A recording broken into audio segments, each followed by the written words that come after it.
Perfeito, acho que deu certo. Então, gente, boa tarde ainda, né? Eu sou a Júlia, da Gestão Beatriz Nascimento, do CAIS, né, do nosso Centro Acadêmico de História, e a gente está aqui para o nosso último dia de minicurso sobre escrita acadêmica com a Andresa. A gente vai fazer aquela parte mais prática, né? Entre aspas, não sei dizer exatamente, mas a Andresa vai tomar conta daqui em diante e tenho certeza que esse dia vai ser tão positivo quanto o anterior. Obrigada, Júlia. Obrigada, gente. O pessoal está chegando, está se acomodando. Hoje eu gostaria, né? Talvez se a gente tivesse conseguido fazer aquele esquema dos 3 dias, acho que um terceiro dia de prática seria incrível, assim, super possível. Mas hoje, como a gente não consegue colocar a prática em prática de fato, a gente vai focar um pouco, talvez, na forma, né? Os tipos de produção acadêmica, como que a gente organiza essas ideias em texto e quais os tipos de texto que vocês podem produzir dentro do espaço acadêmico ou fora dele em alguma medida, tá? Ontem não, na nossa última aula, no primeiro dia, a gente pensou muito, boa tarde, gente que está chegando, olá. A gente pensou muito naquela função do historiador, né? Por que o historiador escreve? Como que o historiador pode se relacionar com a escrita? Como que o historiador pode refletir a escrita?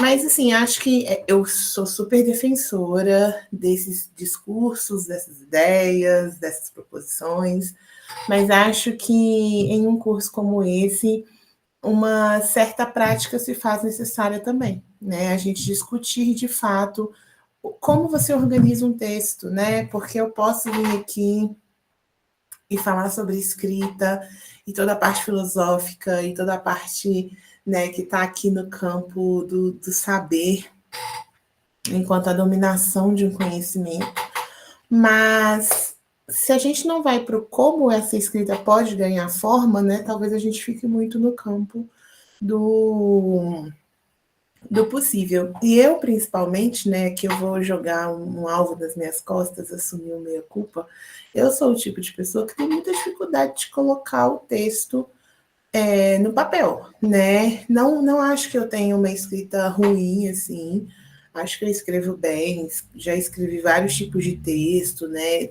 Conheço diversas formas de diversos textos, e mesmo assim é muito difícil a gente ter a primeira letra, né? A primeira palavra. Como é que você começa um texto? Como é que você faz um texto? Né? E aí, aqui eu não vou trabalhar diretamente o como fazer, como sentar na frente do seu computador e começar a escrever, mas ao longo das etapas que eu trouxe aqui, a gente vai explorando um pouco e eu vou compartilhando com vocês como que eu vou tentando organizar o meu processo de escrita, tá? O processo de escrita, gente, e aqui vale um alerta, tá? A escrita é um tipo de trabalho muito ingrato, eu acho, porque é um trabalho muito solitário. A gente pode ter o nosso orientador ali do lado, a gente pode ter um corpo de amigos, grupos de estudos. Eu, por exemplo, tenho uma orientadora presente que lê meu trabalho, corrige, faz as considerações, conhece a minha pesquisa de perto. Tenho colegas da academia e fora da academia que gostam de ler os textos, então eles têm contato com os textos, eles dão a opinião deles enquanto leitor ali, cada um na sua esfera. E também acho importante esse diálogo constante com os pares através dos grupos de estudo. Eu participo de grupos de estudo de uma forma geral, tem um em especial que é o GISLIT, onde a gente pensa lá os diálogos com história e literatura, que é um grupo onde eu sou mais ativa e todo mundo está mais ou menos na mesma chave de diálogo do tema que pesquisa, a gente tem um eixo em comum que é esse diálogo entre a história e a literatura. Então, eles leem os meus textos, fazem considerações, a gente tem trocas ao longo dos grupos de pesquisa, mas tudo isso só é possível a partir do momento que eu tenho um texto, né? E tudo, só toda essa relação, todo esse movimento acadêmico gostoso, que é gostoso mesmo, né? Você escrever um texto, você lê o texto, gente, tem uma coisa que você lê o texto, você fala assim, gente, eu estava muito inspirada nesse parágrafo aqui. Eu não teria capacidade de escrever esse parágrafo hoje se eu tivesse que escrever ele hoje. Então, todo esse movimento que é penoso, é tortuoso, mas também é muito gostoso, ainda mais quando o texto está pronto, quando você fala assim, tá aqui, tá pronto o meu texto. É um processo tortuoso, mas é um processo que só existe a partir do momento que você escreve. E o escrever, esse ato inicial, ele é 100% solitário e autônomo.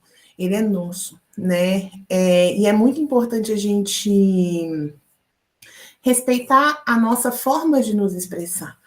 Eu sinto, às vezes, que eu já dei esse tipo de curso em alguns outros espaços, em alguns outros momentos, tá? E aí sempre surge aquela questão em torno de uma preocupação sobre como o texto vai ficar. Talvez um medo de ser patético, ridículo ou burro em alguma medida, né? E eu estou usando burro aqui porque às vezes a gente é muito duro conosco de uma forma pejorativa, né? Se o outro erra, a gente está lá para abraçar e acolher. Se a gente erra, nós somos os piores historiadores, a gente não sabe escrever, a gente não domina um texto, a gente não serve para nada, a gente escolheu a profissão errada, etc, etc, etc. Então, assim, esse momento, ele pode ser um momento muito difícil para o processo de escrita, né? Porque sinto que às vezes a gente fica muito ansioso já com o final. Você já quer escrever o primeiro parágrafo perfeito desde o início. Não, eu já sentei aqui, ó, encarnei Machado de Assis, vou entregar textos belíssimos. Ó, de cara, fechei o olho e comecei a digitar. Gente, antes de começar a falar qualquer coisa aqui sobre a escrita do texto, acho importante a gente quebrar essa crença de que o texto bom já nasce perfeito. Não nasce, tá? Eu posso até mostrar para vocês depois aqui, se vocês duvidarem, mas eu tenho uma pasta do mestrado, vou falar do mestrado que eu já terminei. Aí tem lá uma pasta que é assim, capítulo 1, capítulo 2, capítulo 3, são pastas. Porque quando você entra na pasta, tá lá tipo assim, capítulo 1, versão 1, capítulo 1, versão 2, capítulo 1, versão 3. Cada vez que eu escrevia e a Ana Paula corrigia e me devolvia e disso saía um novo texto, eu não substituía o texto anterior, eu salvava a nova versão. Porque eu não ficava... às vezes, eventualmente, você volta nas versões anteriores, isso é importante. Nunca descarta uma coisa que você escreveu de cara, não, tá? Deixa guardada ali em algum canto. Você não sabe. Vai que lá na frente você retoma um conceito anterior que você já tinha abordado, você já tinha estruturado de alguma forma. Então, eu pelo menos gosto sempre de guardar nessas versões, e também porque eu vejo o tanto que o texto vai progredindo. Gente, é porque a gente não vê, né? Quando a gente pega um livro, vou pegar esse aqui que está aqui do meu lado. Estou lendo esse ótimo da Eliana Dutra, Rebeldes Literários. Fica a dica aí para quem quiser, tá? Aí eu pego esse texto aqui da Eliana Dutra, gente, esse livro ele é maravilhoso, assim, eu não vou nem mostrar, não, porque tá todo riscado, eu sou esse tipo de gente, não me julguem, por favor. E, enfim, um livro maravilhoso. A professora Eliana Dutra não sentou na mesa, na cadeirinha dela lá e escreveu este livro inteiro de uma vez. Perfeito. Senão, não precisaria ter um editor, não precisaria ter um revisor, não precisaria ter ai, gente, como é que fala? Um avaliador para poder conferir as informações e as disposições aqui, né? Principalmente se tratando de um livro que tem um viés acadêmico, tá? Se o livro saísse perfeito do autor, a gente não precisaria de toda a cadeia de editoração que permeia qualquer livro. Então, assim, queria que vocês tivessem isso em mente, tá?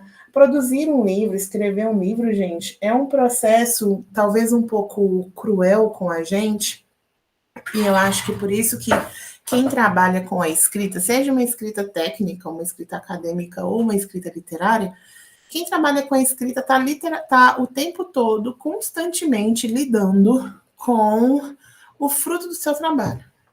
E parte do seu trabalho é encontrar falhas no seu trabalho para poder aprimorar ele, né? Então, é até uma questão que tem em bancas. E aí, já preparando a galera que nunca passou por uma banca. Você vai apanhar, tá? Seu trabalho pode estar maravilhoso, pode estar incrível, pode estar, assim, sem defeitos. Você vai ouvir alguma coisa, alguma crítica há de ser feita. Não porque a academia é cruel e porque ela não consegue, ela precisa enxergar algo errado. Mas porque sempre vai ter algo a se criticar na sua escrita, na forma como você se expressou. Às vezes você escreve, isso acontece muito em banca, aconteceu em todas as bancas que eu passei até hoje. O avaliador não entendeu o que eu escrevi. E ele me pergunta um trem que eu fico assim, mas meu filho, de onde você tirou isso aí? Não escrevi. Aí quando eu volto no texto e leio, mas dava para ele ter entendido isso mesmo. Então, assim, gente, desapeguem, tá? Eu acho que o primeiro momento para escrever é escrever.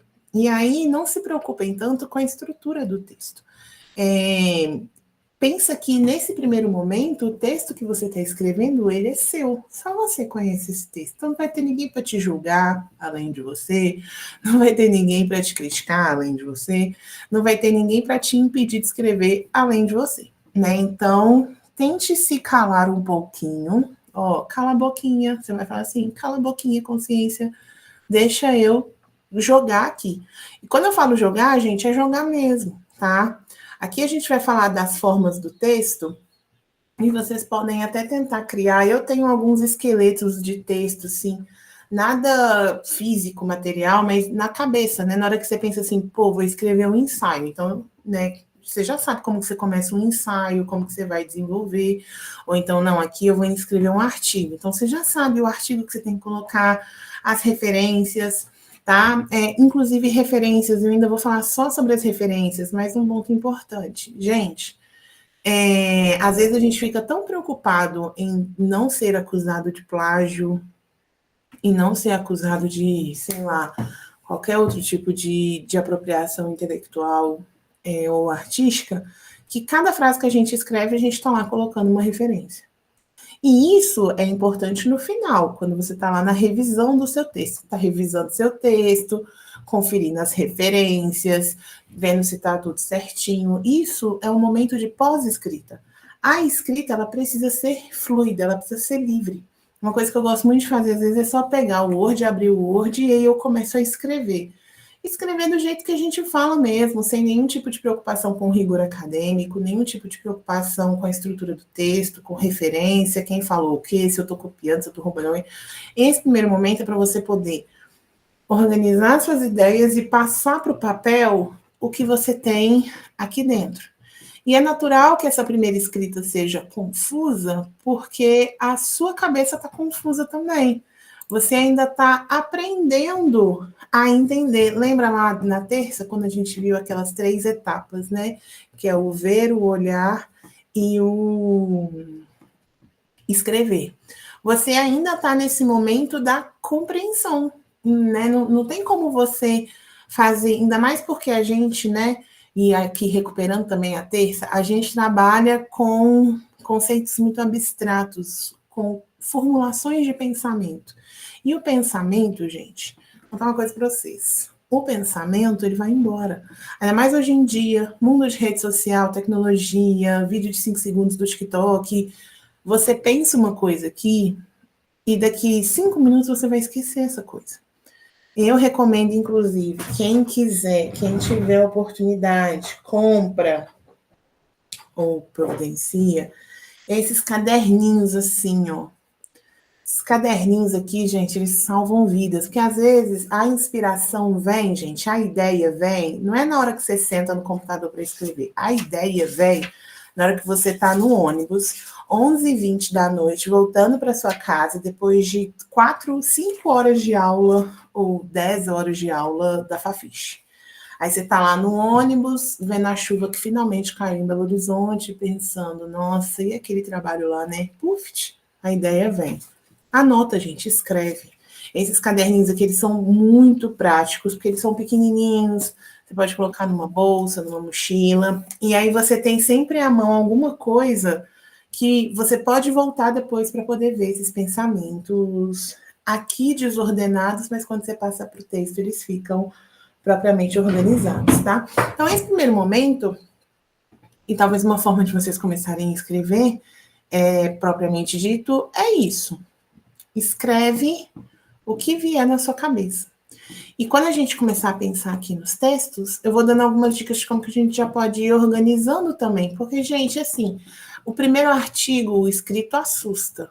Mas depois que você pega o jeito, é tipo Colin Hoover, entendeu? Lançando 50 livros com a mesma forma, com o mesmo jeito de escrever. A academia, né, a escrita acadêmica, ela tem uma forma. E à medida que você vai escrevendo e desenvolvendo essa forma, né, dominando, na verdade, essa forma, a escrita vai ficando cada vez mais, eu não vou falar mais fácil, tá? Porque também tem um outro ponto que é importante levar em consideração, que é, à medida que você vai aumentando o seu nível de formação, à medida que você vai amadurecendo a sua experiência acadêmica, o processo de escrita vai ficando mais complexo, porque você vai ganhando, a cada etapa da formação, você vai ganhando uma maturidade que te permite uma liberdade maior de pegar o que está aqui para colocar no papel, tá?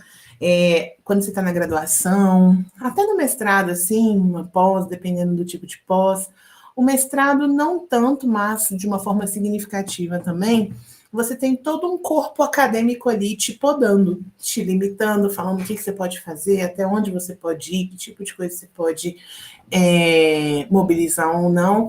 Então, a sua confusão mental, né, a velocidade dos seus pensamentos é um pouco contida para poder atender à forma do texto.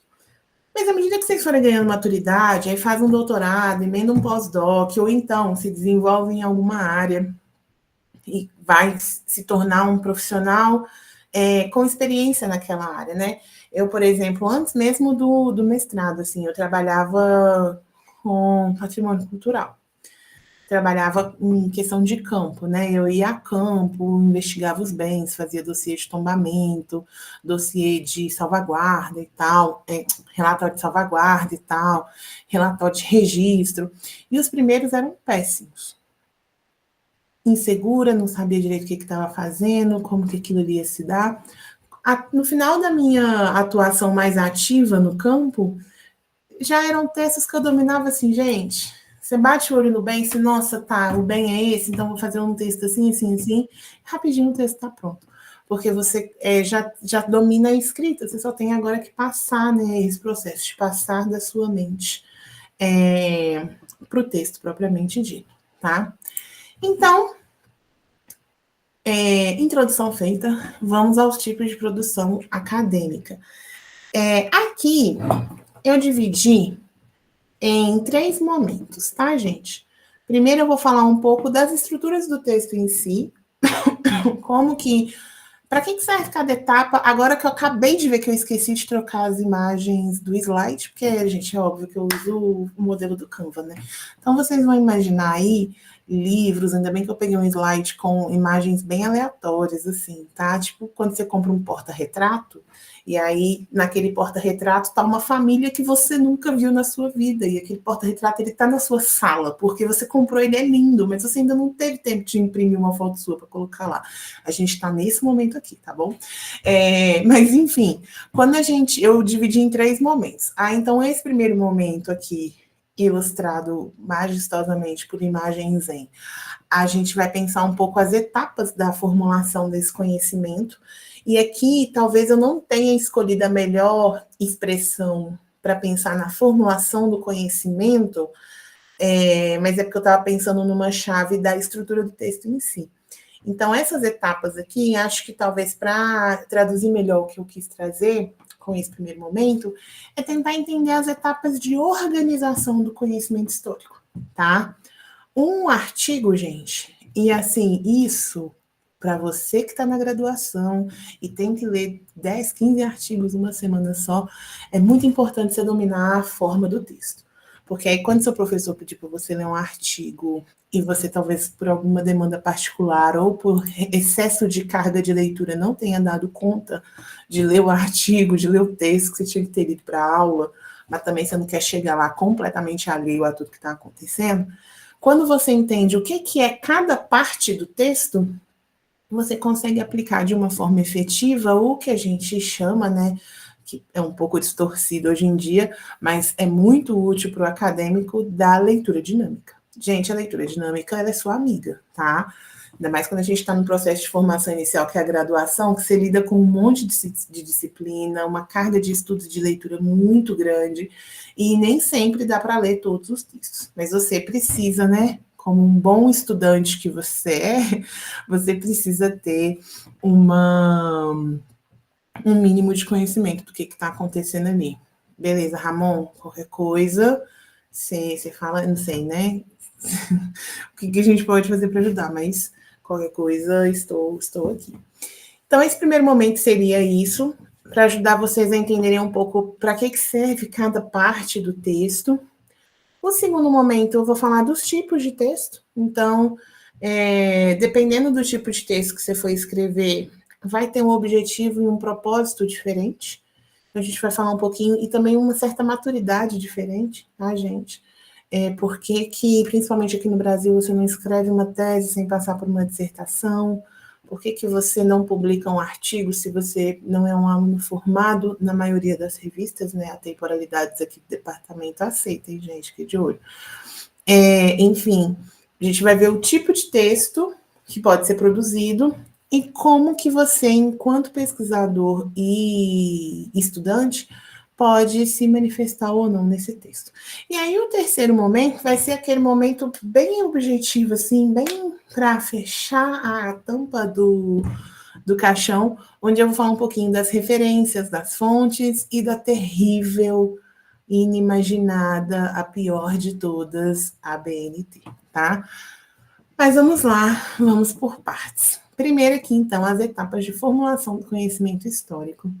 E aí eu trouxe 5 pontos, que vão pensar um pouco a estrutura geral do texto, tá, gente? Aqui, e aí uma dica especial para quem for pensar em escrever projeto de pesquisa. O projeto de pesquisa, gente, ele tende a seguir esse roteirinho aqui de uma forma bem objetiva, tá? Porque você está trazendo uma intenção de pesquisa. Então, você tem que ter isso tudo muito bem desenvolvido. Não a nível de análise, porque você está fazendo um projeto. Se fosse para você propor alguma análise ali mais aprofundada no teu projeto, você não precisava fazer o projeto, você já ia focar na elaboração do produto, propriamente dito, né? A dissertação ou a tese. Mas focando no como, né? Qual tipo de metodologia você pretende abordar, qual tipo de teórico você vai ter ali te embasando. No finalzinho eu vou falar um pouco dos projetos, especificamente falando, né? E como que a gente pode entender a estrutura do projeto de uma forma geral, tá? Então, o primeiro ponto de um texto é a introdução. E a introdução, gente, curiosamente, é a última coisa que a gente escreve, tá? Não tem como você elaborar uma introdução que vai apresentar o seu leitor, o seu texto ao leitor, se você ainda não sabe aonde que aquele texto vai te levar. Porque o processo de escrita, gente, ele é um processo que às vezes ele funciona de uma forma autônoma. Eu não acredito na escrita como, sei lá, uma voz, uma verve poética, um conhecimento superior, nada disso. Mas eu acho e eu defendo a ideia de que a escrita e o processo de pesquisa é muito marcado por transformações daquele momento ali mesmo. Por exemplo, deixa eu me fazer ser entendida, né? Quando eu tenho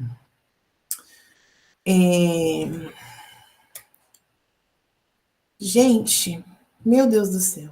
Eu ia usar um exemplo aqui, perfeito, e ele escapou da minha cabeça. Vou continuar falando, daqui a pouco ele volta. O ponto que eu queria chegar com vocês aqui é, a introdução, gente, não tem como você apresentar um texto se você não sabe aonde você vai chegar. Falei que iria voltar, porque o objeto, ele fala por si. Nós, historiadores sérios, comprometidos com a nossa pesquisa, e isso é muito comum de acontecer, tá, gente? Você levanta uma pesquisa sobre Chique Bahia, sei lá, e aí você vai mostrar, você quer construir um trabalho que prove que as bordadeiras, eu tô contando uma história que aconteceu comigo não, com uma pessoa que eu conheço, e aí eu tô tentando mudar todos os elementos para que a pessoa não seja identificada, tá? Então, vamos seguir comigo. A pessoa queria escrever um texto, ela fez um projeto e ela ia escrever um texto sobre como as bordadeiras de Chique Bahia mobilizavam a arte do bordado como forma de revolta, né? Era uma revolução que as bordadeiras promoviam no lugar, porque elas acreditavam que o bordado era fundamental para o reconhecimento cultural, para a valorização de Chique Bahia e para a valorização das próprias bordadeiras como patrimônio cultural lá de Chique Bahia. Era isso que a pessoa queria escrever. Era isso que você queria escrever. E aí, quando a pessoa levantou as informações lá de Chique Bahia, para poder escrever o texto dela, ela descobriu que, na verdade, não tinha nada disso. E as bordadeiras de Chique Bahia nem politizadas são. Então, elas passam alheias a essas noções de cultura, pertencimento, herança histórica, herança cultural. Por que elas bordam? Porque é o que dá dinheiro para elas. Né? É uma prática laboral, elas não têm nenhum tipo de relação com aquilo ali. Não é como as lavadeiras de Montes Claros, que transformam aquele momento da lavagem de roupa em uma comunhão, em uma congregação, em uma identificação coletiva através daquela prática. Né? E elas cantam, e elas entoam, e elas têm uma herança cultural muito rica com aquele lugar. Não, as bordadeiras de Chique Bahia só bordam porque é o dinheiro delas. E aí, nós, historiadores sérios comprometidos, a gente tem que ter a maturidade, que isso aqui exige maturidade, gente, eu entendo. Você investiu sua pesquisa, você foi lá, você leu, sua tese era impecável na sua cabeça, mas a documentação te mostrou que é outra coisa. E você tem que saber respeitar esse documento. Por isso que não tem como você chegar... Aliás, até tem, tá, gente? Óbvio que tem. Cada um mexe no texto aí na ordem que quiser. Mas eu, particularmente, acho muito difícil você produzir uma introdução se você não sabe aonde você quer chegar, aonde o seu texto vai. Porque, bem ou mal, gente, a introdução do texto, ela vai trazer tudo daquele texto. É como se fosse uma espécie de trailer, sabe? Como se fosse uma espécie de... É como se você estivesse ali falando para o seu leitor o que ele pode esperar daquele texto. Você vai trazer uma hipótese geral, você vai trazer a superfície do que você pretende analisar de uma forma aprofundada ao longo do texto. Então, a introdução funciona um pouco como aquela água lá da piscina, né? Quando você vai entrar na piscina, aí antes de você entrar na piscina, você molha o pé para sentir a temperatura da água, para ver se aquela piscina ali, ela te dá algum tipo de incômodo na pele. Você está testando a água antes de entrar. A introdução é mais ou menos isso. O leitor, e aí aquela dica lá que eu estava dando para os graduandos, pô, tá lendo o texto? Nossa, eu não vou ter tempo de ler esse texto. Lê a introdução. Lê, e aí você lê a introdução e depois você lê as considerações finais, parciais ou iniciais. Porque na introdução você vai ter o início, o que o autor pretendia, quais foram as ideias que ele teve para formular aquele texto, por que ele quis escrever daquela forma, e aí lá nas considerações, que a gente vai chegar nelas, o autor vai te falar o que ele de fato fez, e aonde que ele chegou, e quais, né, vai ser uma síntese das conclusões que ele chegou ao longo do desenvolvimento daquela pesquisa. Ramon, eu tenho um processo um pouco torto, mas é a forma que eu acostumei a fazer. Geralmente eu escrevo a introdução pensando no que desejo alcançar com o texto no geral. Depois a coisa sempre muda durante a escrita e a pesquisa em si, aí retorno para a introdução e faço as modificações. Esse esboço inicial da introdução serve como uma espécie de brainstorm antes de escrever. É só uma forma particular que dá certo. Eu faço algo parecido, mas eu não chamo de introdução. Eu tenho esse momento de brainstorming ou toró de ideias, que é um pouco o que eu quero trabalhar no texto. só que eu não faço ele em forma de texto. Eu abro um arquivo e aí, por exemplo, eu vou fazer uma comunicação semana que vem lá no EFIS, que vai falar um pouco da institucionalização de uma memória literária pela Academia Brasileira de Letras. E aí, muito provavelmente, depois vai sair o Anais do Evento, eu vou querer publicar um textinho no Anais do Evento, em forma de ensaio, porque são as primeiras considerações mais concretas que eu tenho sobre a minha tese, que ainda não foi sequer qualificada, então tá bem no início, sim. E aí, eu abro um documento lá e coloco assim, tá, quero escrever um texto sobre a institucionalização da literatura a partir da ABL. Meu texto tem que ter uma introdução sobre a ABL, tem que ter uma introdução, na introdução do texto, tem que falar um pouco sobre a ABL, apresentando a ABL, apresentando o que foi a Academia Brasileira de Letras no contexto, apresentando por que a Academia Brasileira de Letras tem essa relação com uma institucionalização da memória nacional, e aí, né, tem que ter também uma análise, né, escolher ali alguma fonte que vai servir de base para a discussão no caso, e aí, analisar, tem que analisar a fonte tal, tem que pensar a fonte tal a partir de tal chave. Eu faço um roteiro do texto. E esse roteiro, inclusive, gente, ele me ajuda muito, porque é um roteiro onde eu falo um pouco aonde eu quero chegar, o que eu pretendo com aquele texto ali. Só que ele é até em tópicos, falta só aquele negócio do check na frente. Porque é meio que uma lista de fazer, ó, você tem que falar disso, tem que falar daquilo, tem que pesquisar fulano, tem que citar Beltrano, tem que fazer a análise tal. Porque aí no texto, isso é uma coisa minha, tá, gente? Eu sou muito prolixa.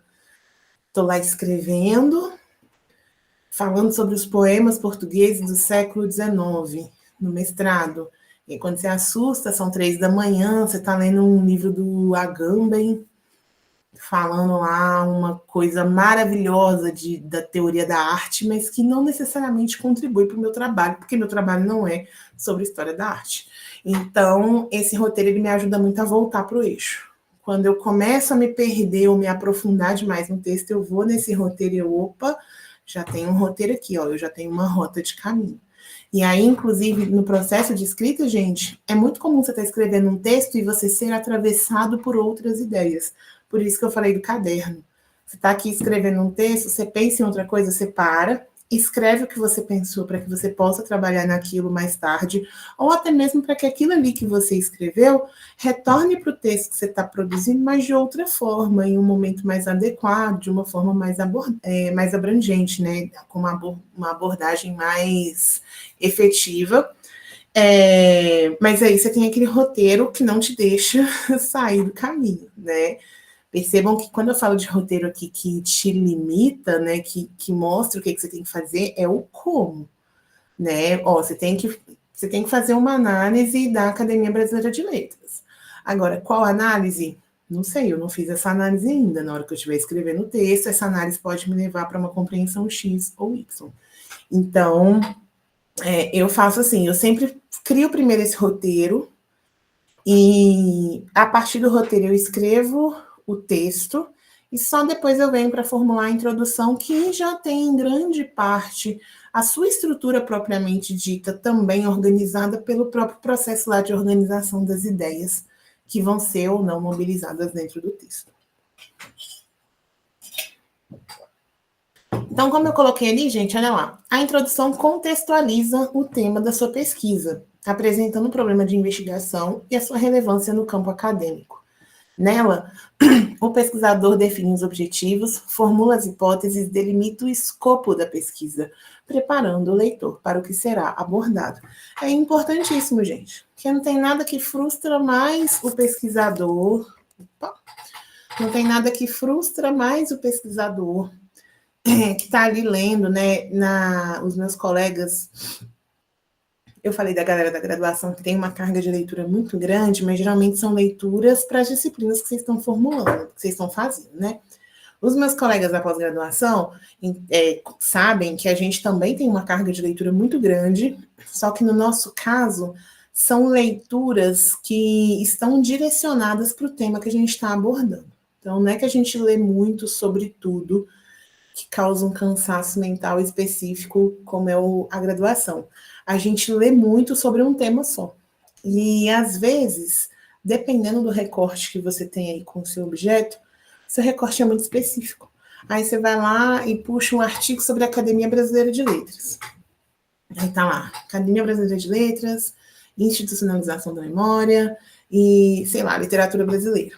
Aí você pensa, eu, né, no caso, penso, opa, achei o meu texto. Vou ler esse texto aqui todo. E aí, na hora que eu vejo a introdução lá, o recorte ele é completamente diferente do recorte que eu trabalho. Ou a visão que o autor tem sobre o objeto é totalmente diferente da visão que eu tenho, né? E não só porque ele discorda da forma que o objeto é compreendido, mas porque ele evoca, lembra do que a gente falou na terça, né? A gente diz através do não dito, quando a gente evoca um determinado autor, um determinado pesquisador, a gente está evocando junto todo um posicionamento político, teórico, metodológico, que não necessariamente é a abordagem que eu vou concordar, né? Ou então o autor tem algum posicionamento ideológico que é diferente do meu, e isso afeta a forma como ele entende o objeto em questão. Então, assim, é uma leitura válida, é uma leitura importante, mas talvez que não precise ser feita detalhadamente, porque não é uma leitura que vai contribuir direto com o que eu estou produzindo. Então, quando você bate o olho na introdução, você entende essa ideia geral, fica mais fácil de você entender qual que é o tipo de abstração que você pode esperar dali.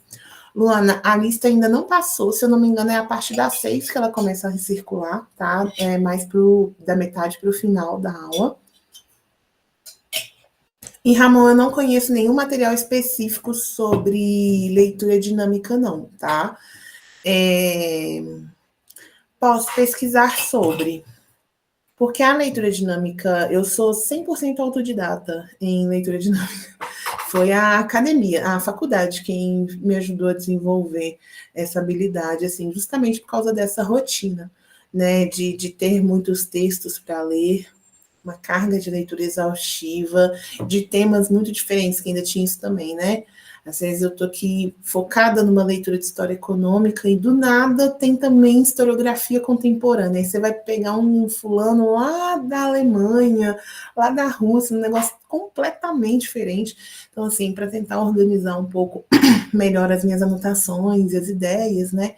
Também acho que a leitura dinâmica me serviu muito nas disciplinas que eu tinha mais dificuldade, ou história antiga, ou pré-história, né? Que você vai só aquela leitura ali rapidinho para poder participar da aula e tal. Enfim, acho que é na própria prática, se for o caso. Se você quer uma dica, assim, essa dica eu uso ela, na verdade, desde o cursinho, que é uma dica de leitura de textos de uma forma geral, tá? Toda a estrutura de texto, todo parágrafo, ele vai ter uma frase que é a chave daquele parágrafo. Aquela frase resume o parágrafo. A leitura dinâmica consiste um pouco em você tentar achar essa chave, essa frase. Então, você está ali lendo a frase. Deixa eu ver se eu consigo fazer aqui com a Eliane. Deixa eu ver se eu acho um parágrafo pequeno. Nossa, não tem como fazer aqui, senão vocês vão ficar completamente sem contexto. Porque ela está falando de publicações bem específicas. Mas, enfim, todo parágrafo tem uma frase que é a chave daquele parágrafo. Esse, no início, pode ser um pouco exaustivo, porque você tem que desenvolver a forma de identificar essas frases, tá? Gente, só um minutinho.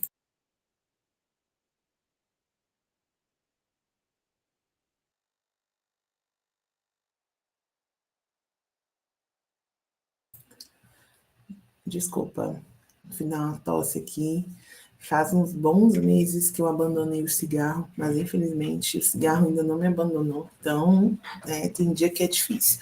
Mas vamos lá. Todo parágrafo tem uma frase que é chave. E aí, um pouco da leitura dinâmica é você conseguir identificar essa frase de uma forma rápida. E aí, o início é um pouco difícil para você aprender a identificar essa frase, mas depois que você pega o jeito, fica tranquilo, tá? Quando você estiver lendo um texto, para você identificar a frase, tenta imaginar como seria aquele parágrafo sem a frase que você está imaginando. Você vai ler o parágrafo e fala assim, poxa, eu acho que essa frase aqui é a frase base desse parágrafo. Como que eu vou saber se ela é ou não? Tira ela do parágrafo. Se o parágrafo perde o sentido sem aquela frase, é porque você achou a frase-chave. E aí, poxa, já entendi, tá? Esse parágrafo está falando disso, então bora para o próximo. Porque aí você vai identificando ali quais os elementos que estão sendo abordados no texto. E aí, é claro, né, gente, cabe um pouco da autoavaliação e de ser sincero consigo. Então, aqui a leitura dinâmica, eu pelo menos não acredito na leitura dinâmica como algo que deva ser utilizado sempre, né, de uma forma indiscriminada, tá? Até porque acho que poupa, sim, tempo, ajuda bastante a economizar, mas, pô, se você está lendo um texto que é importante para você, é um autor que você precisa conhecer, só a leitura dinâmica não vai te contemplar. Então, aí, nem que seja no momento posterior, você precisa sentar com calma, um caderno e um lápis, ler aquele texto com calma, né, para poder destrinchar ele de uma forma geral, tá? Pronto. Depois da introdução, então, vem o desenvolvimento. E o desenvolvimento, gente, é literalmente como que você vai desenvolver esse texto. Esse texto ele pode ter um desenvolvimento objetivo, que é ali quando a gente está fazendo um artigo mais curtinho, geralmente o texto não é dividido em seções, nem nada do tipo, você tem um desenvolvimento claro, objetivo. Mas também existem os desenvolvimentos mais complexos, né, que são ali desenvolvimento de uma tese, desenvolvimento de uma dissertação, onde esse desenvolvimento ele pode ser dividido em capítulos, tá? E aí vai depender um pouco, gente, do tipo de texto que você está produzindo. Quando a gente chegar nos textos lá na frente, eu retomo um pouco essa questão do desenvolvimento, tá? Mas, de uma forma geral, o desenvolvimento é a parte central do texto, onde o autor expõe as ideias, teorias e argumentos sustentados por evidências e referências bibliográficas. O desenvolvimento, gente, é aonde você vai brilhar com a sua argumentação. Se a gente fosse dividir o texto em 3 partes, seria introdução, desenvolvimento e conclusão. Na introdução, você promete, no desenvolvimento, você tenta cumprir, e na conclusão, você vai ratificar o que você conseguiu concluir das coisas que foram prometidas. Inclusive, isso vai muito de cada um, tá? Eu tenho uma escrita, assim, e muito influenciada pela minha orientadora, porque a Ana Paula ela sempre incentiva muito esse movimento de ser honesto com o seu leitor, tá? Então, tipo assim, pretendo com esse artigo analisar como a Academia Brasileira de Letras influenciou na literatura, blá, blá, blá. Ao longo do meu desenvolvimento, eu até tive algumas inferências de como essa influência funciona, como que a Academia Brasileira consegue, de alguma forma, exercer domínio sobre esse discurso de literatura brasileira. Mas não o suficiente para eu chegar e cravar aquela promessa que eu fiz no início de que eles fizeram de forma intencional e de forma clara, óbvia. Então, o que eu faço nas minhas conclusões? Ao longo do desenvolvimento, é importante você ser honesto com as suas fontes e com as suas referências. Então, propor debates honestos, propor uma reflexão sobre o que você está escrevendo, argumentar de uma forma honesta e, se for o caso, chegar lá nas conclusões e falar, olha, a minha intenção inicial era essa, mas eu não tive fôlego, ou eu não tive documentação suficiente para poder comprovar de uma forma mais efetiva, ou eu não tive dados necessários, suficientes, né, para que as minhas hipóteses iniciais fossem alcançadas. E está tudo bem. Uma outra coisa que eu acho que é importante a gente ter em mente quando a gente está escrevendo um texto, e essa dimensão eu também ganhei de brinde da minha orientadora, é um mantra que eu tento repetir para mim mesma todos os dias. É só um texto. É só um texto, gente. Ainda mais quando a gente está no início da nossa formação acadêmica, a gente tem aquela sensação de que um texto ruim, ou um erro que a gente comete, porque a gente é humano e a gente vai cometer erros. Um erro que a gente comete, ele vai ser o responsável pelo fim da nossa carreira. A gente tem essa certeza. Eu vou ser lembrado até o último dia da minha vida, porque eu coloquei uma vírgula no lugar errado, porque eu flexionei um verbo errado, porque eu entendi de uma forma superficial algum autor ou algum conceito fundamental para o meu texto. Gente, isso faz parte do processo de formação de vocês. Comentei na terça. Pode acontecer, e já aconteceu com vários dos grandes. Inclusive, tem um exemplo que eu adoro dar sempre, que é o do Hayden White. Comentei sobre ele na terça, né? Hayden White, ele vai trazer uma dor de cabeça para os historiadores ali da década de 80, quando ele propõe no Meta-História que a história ela não é nada mais do que uma narrativa literária bem contada. É mais ou menos isso que ele fala. Porque se a história e a literatura usam da narrativa, aí vocês resgatam a discussão que a gente teve na terça, tá? Se história e literatura usam narrativa, logo a história é literatura e não tem para que ficar pensando a história como ciência. Porque para o Hayden White, literatura era arte, e se história é literatura, história é arte, então a história não precisa se preocupar com esse método, com essa teoria, com essa pragmática, que vai ser a grande questão que vai mobilizar os historiadores ali da década de 70 e 80, com o giro linguístico, né? Hayden White vai ser detonado pelo Foucault, pelo Ginsburg, pelo Chartier, pelo Certeau, vai ser... Chartier não, gente, desculpa, o Certeau. A galera vai se juntar ali para bater de frente. Hayden White é um teórico que apanha muito até hoje, tá? Eu sei que ele é muito mobilizado nos inícios, né? Geralmente quem começa a estudar história e literatura começa pelo Hayden White, tem que começar por ele mesmo, que ele foi um dos primeiros lá do período dele, né? Mas vieram muitos outros depois do Hayden White. Então, é importante a gente ver quem veio depois do Hayden White também. Mas o Hayden White foi lá, escreveu isso, causou esse rebuliço, fez o que fez, apanhou, e aí depois o Hayden White, se vocês pegarem as edições mais recentes do Meta História, tem a introdução revisada que ele fez, onde ele se corrige, né? E aí onde ele vai falar que ele, através das edições do Meta História, de todo o debate provocado a partir da consideração dele, né, ele teve contato com argumentativas e textos e trabalhos que provaram que ele estava errado e que reduzir história e literatura a uma única área do conhecimento só porque as duas usam a narrativa foi uma leitura equivocada dele. E tudo bem. Gente, Hayden White, tá? Então, assim, é muito comum. Você pega direto textos de pesquisadores, historiadores, professores que fazem esse movimento, tá? Então, é um pouco também da gente tirar esse peso de que um texto ele vai definir toda a sua carreira e que você... Não, gente, o Hayden White continuou sendo Hayden White, um nome extremamente relevante para os estudos literários, para os estudos de história e literatura, seja aquele famoso, né, ame ou odeie, mas você está lá falando do Hayden White. Então, um texto, ele é só um texto, tá? E ele não vai definir toda a sua trajetória acadêmica. Acho que quando a gente tira esse peso também, percebam, gente, estou falando de tirar o peso de se cobrar um texto perfeito logo de cara. Não estou falando de tirar a responsabilidade de fazer um bom texto ou de fazer um texto que siga lá o rigor acadêmico e todos os métodos históricos e historiográficos que a gente espera de um texto acadêmico, tá?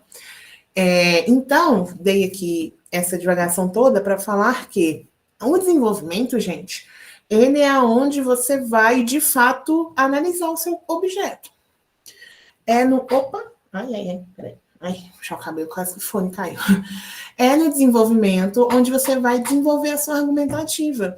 E talvez enquanto você está lá desenvolvendo a sua argumentativa, você vê que o que estava na sua cabeça é muito mais bonito quando está na sua cabeça. Outra coisa que é muito normal também. Todo mundo já passou por aquele momento vergonhoso onde você pensa numa piada e ela é super engraçada e quando você fala você percebe que ela não tem tanta graça, assim. Na verdade, ela nunca deveria ter sido falada, não precisava.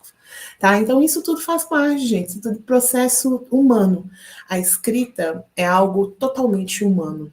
E mesmo a escrita acadêmica, tentando trazer para si essa super profissionalização, essa super preocupação, ela ainda é um processo completamente humano. Um processo sério, tratando-se da escrita acadêmica, tá, gente? É um processo sério, que demanda uma série ali de metodologias que você precisa aplicar para validar, né, aqueles argumentos e tudo mais, mas que não carrega nele todo o peso da sua vida acadêmica e profissional, tá? Então, o desenvolvimento você vai focar nisso. Você vai focar em como aquele texto, como seus argumentos, como as suas hipóteses, elas podem ser comprovadas. E aí, lembrem-se de novo da terça, quando eu falei com vocês, né? O químico, quando ele quer provar um argumento, quando ele quer provar uma hipótese, ele mistura um elemento no outro e é isso. Inclusive, outro dia eu estava com o professor lá da escola de química, e ele estava pé da vida, porque ele está fazendo mestrado, e aí ele tinha que ter uma reação X, aí ele pegou o elemento A, pegou o elemento B, elementos esses que sempre que se juntam dão uma reação X, que era a reação que ele estava querendo alcançar, e aí na hora que ele juntou o elemento A com o elemento B, não teve a reação X. Aí eu ainda falei assim, pô, mas então você podia falar do porquê que não teve, né? Olha, eu aplicando o não dito no dito na química. E o cara, não tem como. Ou é ou não é, a experiência é essa, tinha que funcionar. Se ela não funcionou, não me serve de nada, eu vou ter que fazer outra. Nós não, né? Pelo menos eu acho que essa vantagem a gente tem em relação às outras ciências, tá? Pô, se você vai atrás de um elemento e você não encontra esse elemento, não encontrar um elemento se torna parte da sua argumentativa, e aí o seu desenvolvimento ele se amarra dentro dessa linha de raciocínio, tá? No desenvolvimento, a pesquisa é apresentada de forma lógica e estruturada, com cada sessão focando em uma parte específica do problema investigado. E aí, sobre as sessões, gente, não achem que existe uma obrigatoriedade de você dividir o texto em sessões, tá? Depende muito de como você organiza o seu pensamento de uma forma geral. O desenvolvimento do texto ele pode ser um desenvolvimento direto, se for um texto curto, de 12 a 15 páginas, você pode fazer um desenvolvimento direto sem precisar ficar dividindo em tópicos, tá? Quando você for fazer lá o desenvolvimento de um projeto de pesquisa, você pode fazer o desenvolvimento de uma forma objetiva, você não precisa ficar dividindo. Eu gosto de dividir em tópicos, tá? Mas é porque a minha mente, ela funciona desse jeito. Para mim faz mais sentido apresentar a Academia Brasileira de Letras, apresentar o contexto literário do Brasil da década de 40, aí eu venho, ó, este mais este me dá esse cenário como resultado. Então, eu particularmente gosto de dividir em sessões, para que o texto fique mais organizado. Mas quando o texto é curtinho, acho que você perde até o ritmo do texto, porque tem um pouco isso, tá, gente? O texto tem que ter um ritmo, senão fica difícil de ler mesmo, né? Vamos tentar aí pensar um pouco no conforto do leitor que está consumindo aquele conhecimento ali. Principalmente porque nós estamos em universidades públicas e eu, individualmente, acredito em um certo dever que a gente tenha com a sociedade, não no sentido monetário, nem de trabalho, mas eu acho que o mínimo que a gente pode fazer em retribuição à sociedade que, né, arca com a nossa formação profissional é produzir textos que a sociedade possa consumir, né, e trazer ideias que as pessoas possam entender, construir argumentos que as pessoas possam assimilar, tá? Não vou me aprofundar muito nisso porque não é a intenção do curso, mas é importante a gente ter em mente de que o conhecimento, ele é elitista, gente. A universidade é um espaço elitista. E, às vezes, a forma como a gente escreve intensifica esse elitismo, tá? A pessoa não entende o que eu quis escrever, burra é ela. Pô, você tem aí uma graduação, um mestrado, uma pós, um doutorado, você não consegue escrever um texto para que a pessoa consiga entender, não consegue usar uma linguagem que as pessoas consigam assimilar? Talvez seja algo aí que a gente precise pensar, tá? Mas confiando que todos vocês aqui, nova geração, eu confio em vocês, de verdade, tá? Confiando que vocês vão ter esse tipo de reflexão já implícita, o desenvolvimento, então, ele vai ser estruturado conforme seu texto pede. Ah, meu texto é curto, eu estou aqui fazendo uma análise pontual, é uma coisa extremamente específica. Tudo bem, então, você não precisa dividir o seu desenvolvimento em 5 tópicos. Você pode deixar ele liso, ou você divide em 2 tópicos, em 2 momentos do texto, né? Porque tem isso também, às vezes o texto ele tem um momento. Ah, eu quero um momento de introdução e um momento de análise. Isso aí vai de você e como que você quer apresentar esse texto no fim das contas, tá? Queria só falar uma última coisa sobre desenvolvimento, que é: tentem não pensar tanto numa forma pré-pronta. Aqui no desenvolvimento, inclusive, é onde eu começo aquele movimento que eu falei com vocês, de só sair digitando. Você só digita. O que você acha? Ah, eu acho que é assim, eu acho que é assado, eu li fulano, entendi isso do ciclano, o cara vai contribuir com a minha pesquisa desse jeito, pode falar do jeito que você quiser, com a linguagem que é mais confortável para você, do jeito que melhor faz você criar identificação com aquele texto, porque ali você está organizando o desenvolvimento das suas ideias. Coloca tudo, cospe tudo. E aí, depois, você lê tudo que você escreveu e aí parte para a organização do texto em fato. Não. Se eu quero trabalhar a Academia Brasileira de Letras, nesse contexto da década de 40, eu preciso de um tópico só sobre a Academia Brasileira de Letras, porque eu não quero ter que ficar explicando miudezas da Academia de Letras, toda, da ABL, toda vez que eu for abordar alguma questão específica. Então, você já faz ali um perfil da ABL que vai complementar a segunda sessão, porque ainda tem isso, tá, gente? O texto, ele precisa conversar entre ele.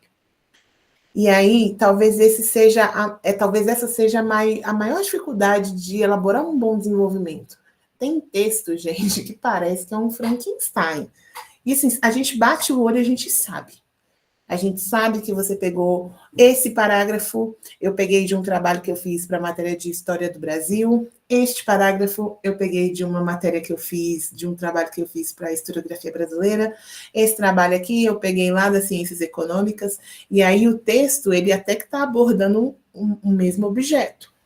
Só que você percebe que a estrutura do texto não dialoga entre si, é um texto que não se conversa. Né? Até para que você crie ganchos para deixar o seu texto interessante. Tenta deixar uma pista ali do que está por vir. Como que você vai abordar aquele tema no futuro. Ou então, resgata o que já foi dito. Ah, como foi dito lá em cima. Ah, como foi supracitado em momento tal. Porque você está mostrando que o seu texto, a sua pesquisa como um todo tem uma unidade. Não é só uma junção de parágrafos aleatórios que você colocou em ordem e entregou para uma banca avaliar. O Peter Burke é mestre em fazer isso. No final de um capítulo, ele já coloca gancho para outro. Eu amo o Burke. Ele é a minha inspiração. Assim, eu tento muito escrever desse jeito, porque eu acho isso fascinante. Assim, acho fascinante.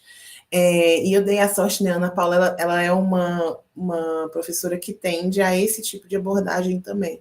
Então, na minha dissertação, ela está lá no repositório, se alguém tiver interesse em ver, vocês vão ver que no final de um capítulo tem um resuminho do que foi feito naquele e como que amarra com o próximo, e aí já puxa um gancho para o capítulo seguinte.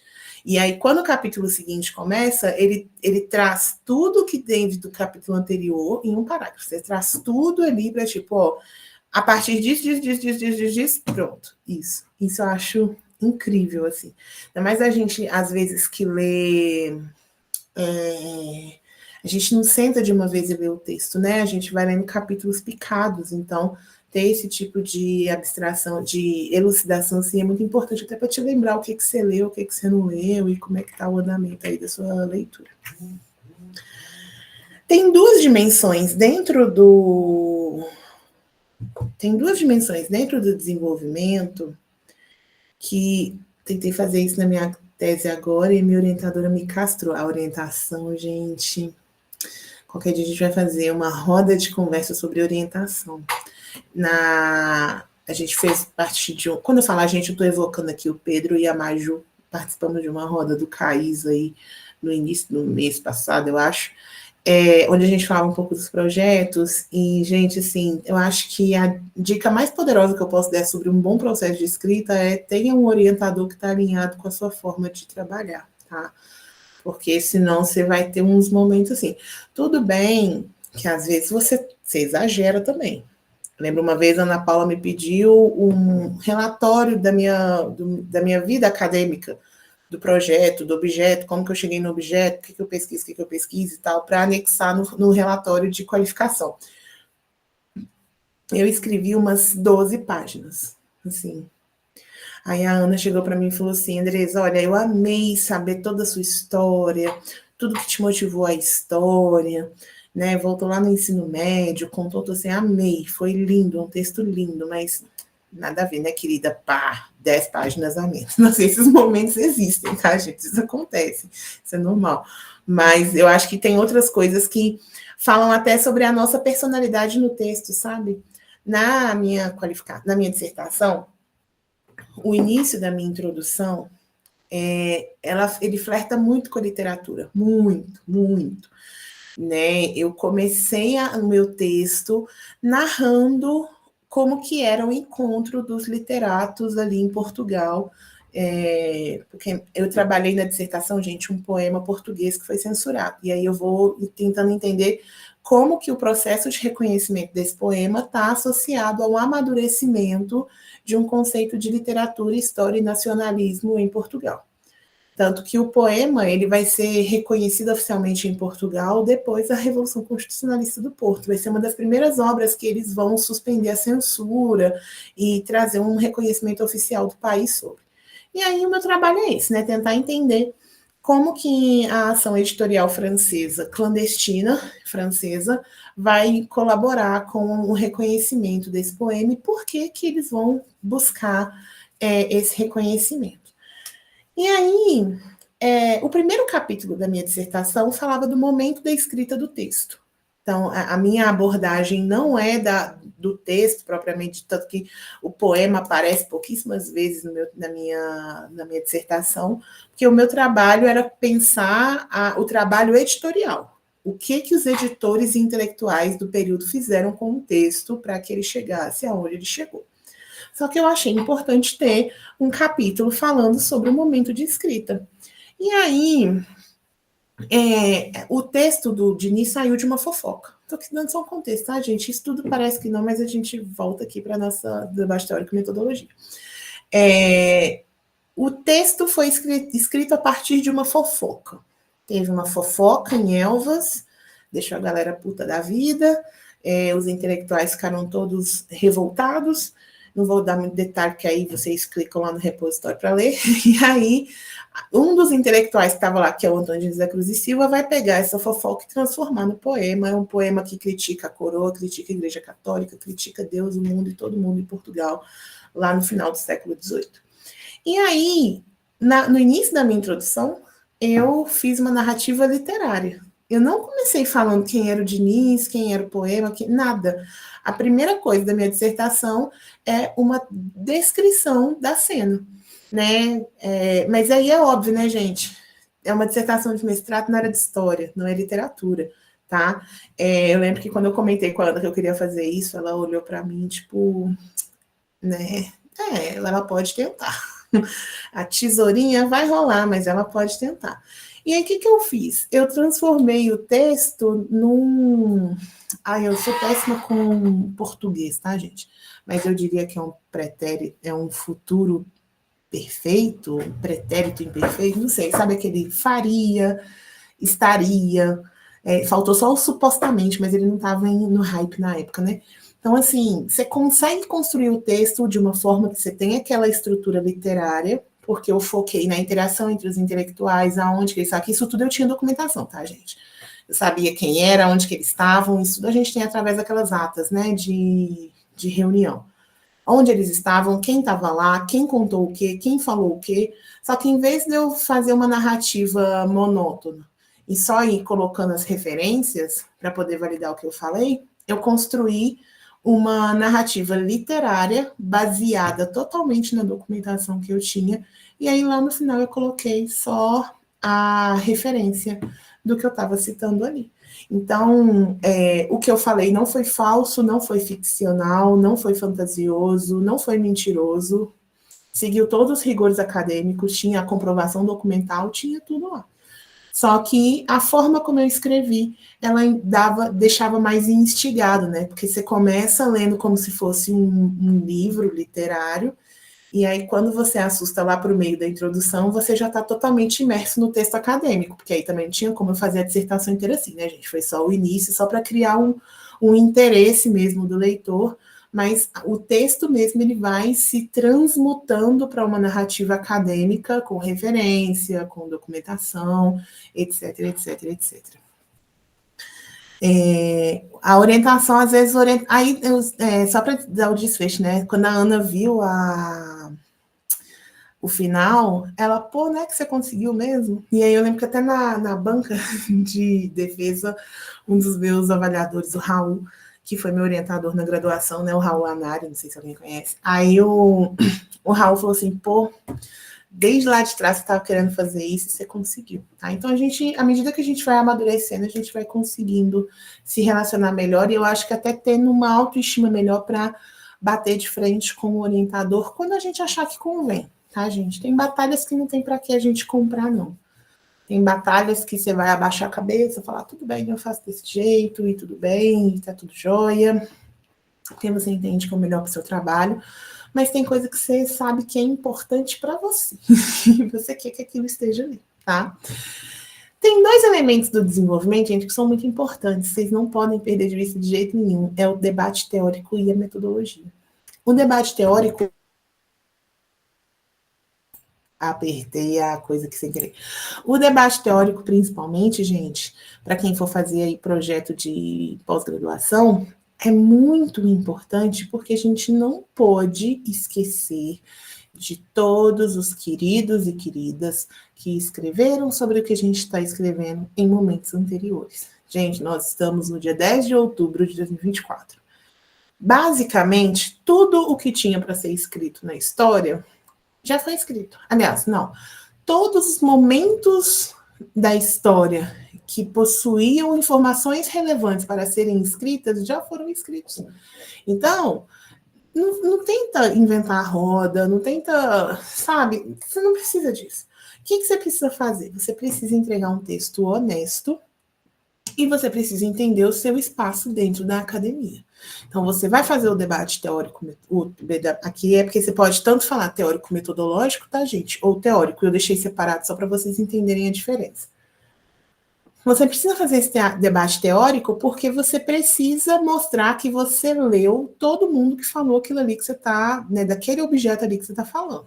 E aí, principalmente quando a gente está pensando num projeto, que é um texto geral, você faz um debate teórico ou para concordar com alguém ou para discordar de alguém, tá? Quando a gente pensa num projeto, o debate teórico vem para identificar os trabalhos que já foram feitos sobre aquilo que você está propondo e mostrar do porquê que a sua proposta é diferente das outras, tá? Então, você se diferencia dos demais que já produziram aquilo ali. Como eu coloquei ali, né, só para vocês entenderem a diferença, o debate teórico envolve a revisão da literatura existente, comparando diferentes autores e correntes de pensamento sobre o tema.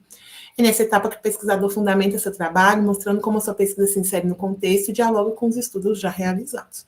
Então, o que você está fazendo no debate teórico, e por isso que ele é tão importante? Você está justificando a sua pesquisa para o mundo. Você está ali explicando que o que está dentro da sua cabeça, a forma como você entende um documento, ou até eventuais descobertas, entre aspas, históricas que você faz, tem sentido. Senão você é um pouco você se alocar ali no diálogo direto com os pares. Você precisa desses pares.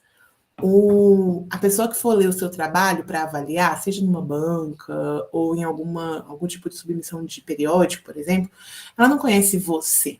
Ela não sabe quem você é, ela não sabe o que você acredita, ela não sabe por quais causas você luta, ela não sabe que tipo de militância te move, ela não sabe nada de você. Ela está tendo contato com você a partir daquele texto. Mas ela conhece os autores que são mobilizados por você, porque estou imaginando aqui que seja alguém que já é professor, já tem uma certa maturidade acadêmica, que ele consegue entender quando você cita lá um Chartier, que tipo de escola histórica você está trazendo junto. Tá? Então, o debate teórico ele é importantíssimo para isso. Você se apresenta academicamente evocando quais autores e pesquisadores e historiadores motivaram e inspiraram a sua forma de trabalhar. Tá? Junto com a teoria, a gente tem a metodologia, que é o como, né? Como que a gente chega nisso daqui? Pô, como que você vai provar ou como que você vai analisar uma suposta intervenção da Academia Brasileira de Letras na forma como a memória nacional é constituída a partir da literatura? Como? Pô, vou pegar no meu caso, tá, gente? Estou sempre me colocando de exemplo aqui, porque se vocês forem bater, podem bater em mim. Mas como é que você faz? Metodologicamente, vou selecionar as fontes tais, dentro do recorte tal. Lembra lá na terça, quando eu falei com vocês de todos aqueles recortes que eventualmente atravessam a pesquisa? Recorte temporal, geográfico, de raça, de gênero, de classe social. Você vai colocar todos esses recortes aqui. E, de novo, evocando autores que te dão base para usar esse tipo de recorte. Olha, eu estou levando em consideração as mulheres negras no contexto da ditadura do Vargas, porque Boris Fausto os Boris Fausto nunca pesquisou mulheres negras, né? A ditadura do Vargas, tá, gente? Mas Boris Fausto tem uma biografia do Vargas que é maravilhosa. Boris Fausto, lá na biografia do Vargas, mencionou isso, isso e isso, e me deu precedentes para poder pensar essa relação da raça com o período, como que era a questão da existência da mulher negra no período Vargas. Né? E aí, quando a gente tem esse tipo de recorte, você está justificando a sua pesquisa e impedindo que ela receba críticas vazias, que são assim, ela está falando de mulher preta porque é lacração, porque a academia só fala de minoria, porque é tudo lacração, porque hoje em dia todo mundo é gay, porque hoje em dia todo mundo é racista, hoje em dia tudo não pode. Não é que hoje em dia tudo não pode. É porque, olha só, essa gama de profissionais e pesquisadores que mostraram como a história foi profundamente impactada pela presença ou não de determinados indivíduos no contexto histórico. Né? É um pouco aquilo que o Roblux fala, a gente viu ele na terça, né? Junto ali com quando eu cheguei naquela parte da memória, com os estudos do Pollack e tudo mais, o Roblux fala muito, né, de como que a gente tem um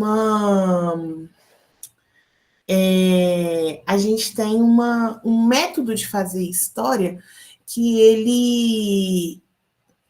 que eu fui ler um comentário do Ramon aqui, e aí eu falei assim, eu ia te perguntar, você ouviu isso de um aluno o que exatamente, Ramon? Me perdi um pouquinho aqui, que eu fiquei tentando lembrar mais ou menos, tá? Mas, enfim, a gente tem um método de história que impede a gente, né, de olhar para a história de uma forma única.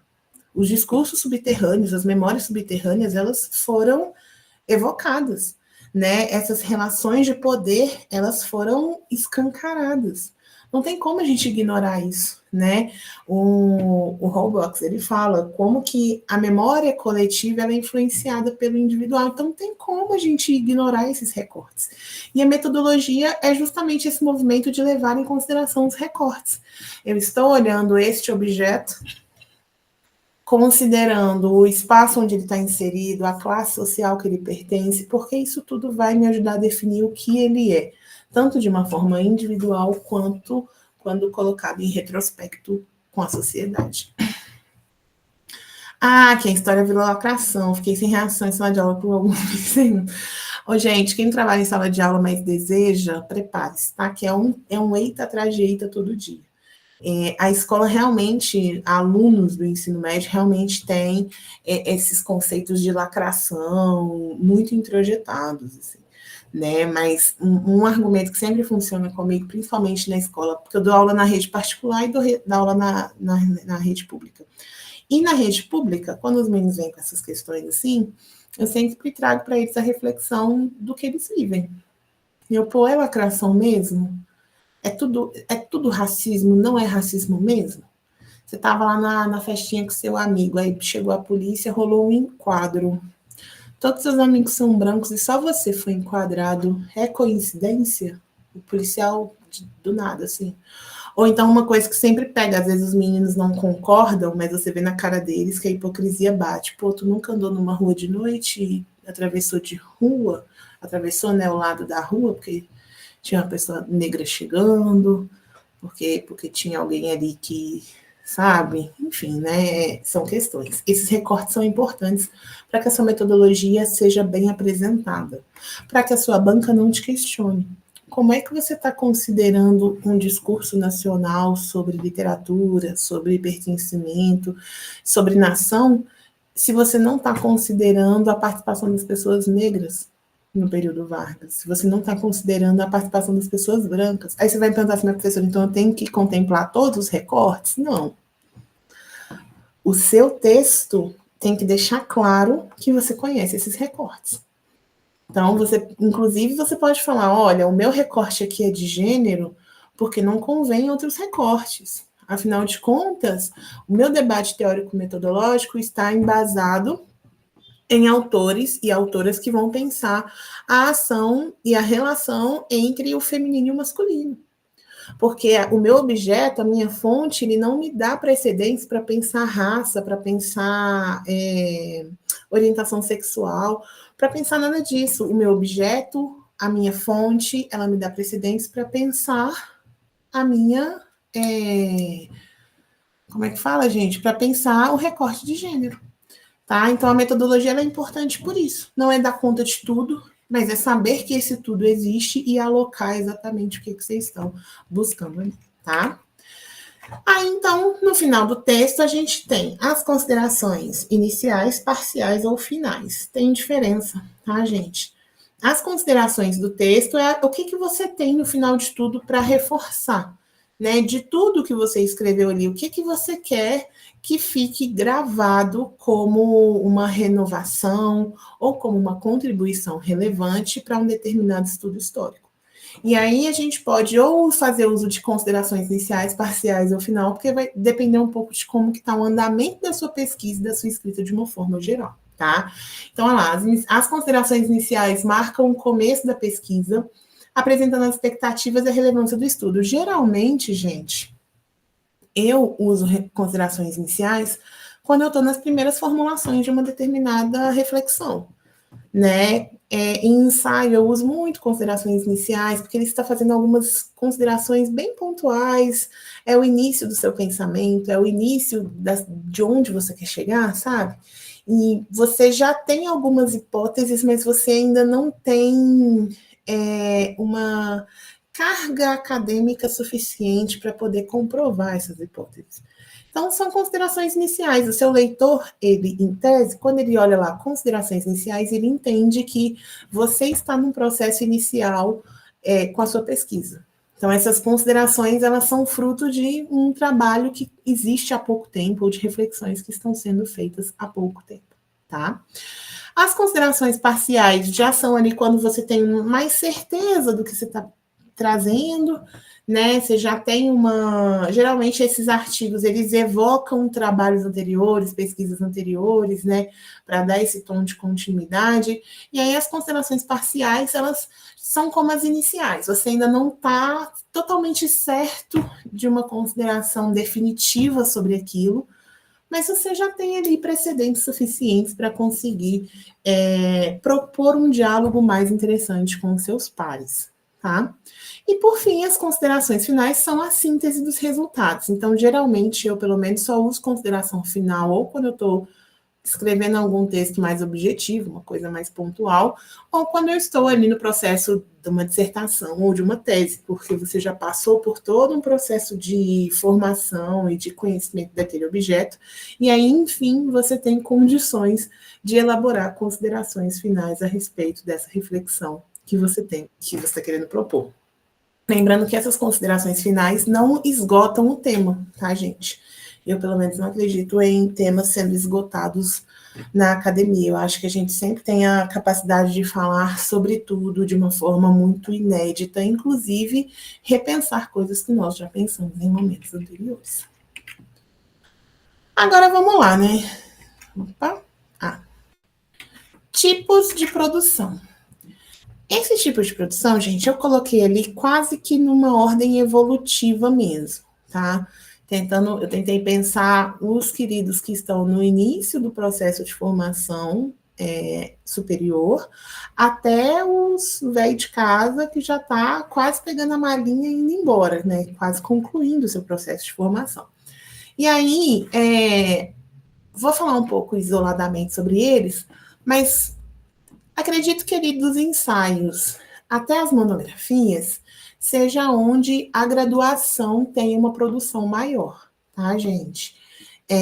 Vocês vão investir muito tempo em resumo, resenha crítica, ensaio, vão investir muito em entrevistas, né, para poder compor mesmo. Vocês estão conhecendo o mundo, gente. É importante para o graduando ter a dimensão, e aqui eu falo com muito cuidado que eu não acredito naquela ideia de que o graduando não é capaz, de que o graduando ele é inferior, de que o graduando, sabe, isso é balela, gente. Mas assim, é importante que o graduando tenha a dimensão de que ele é inexperiente.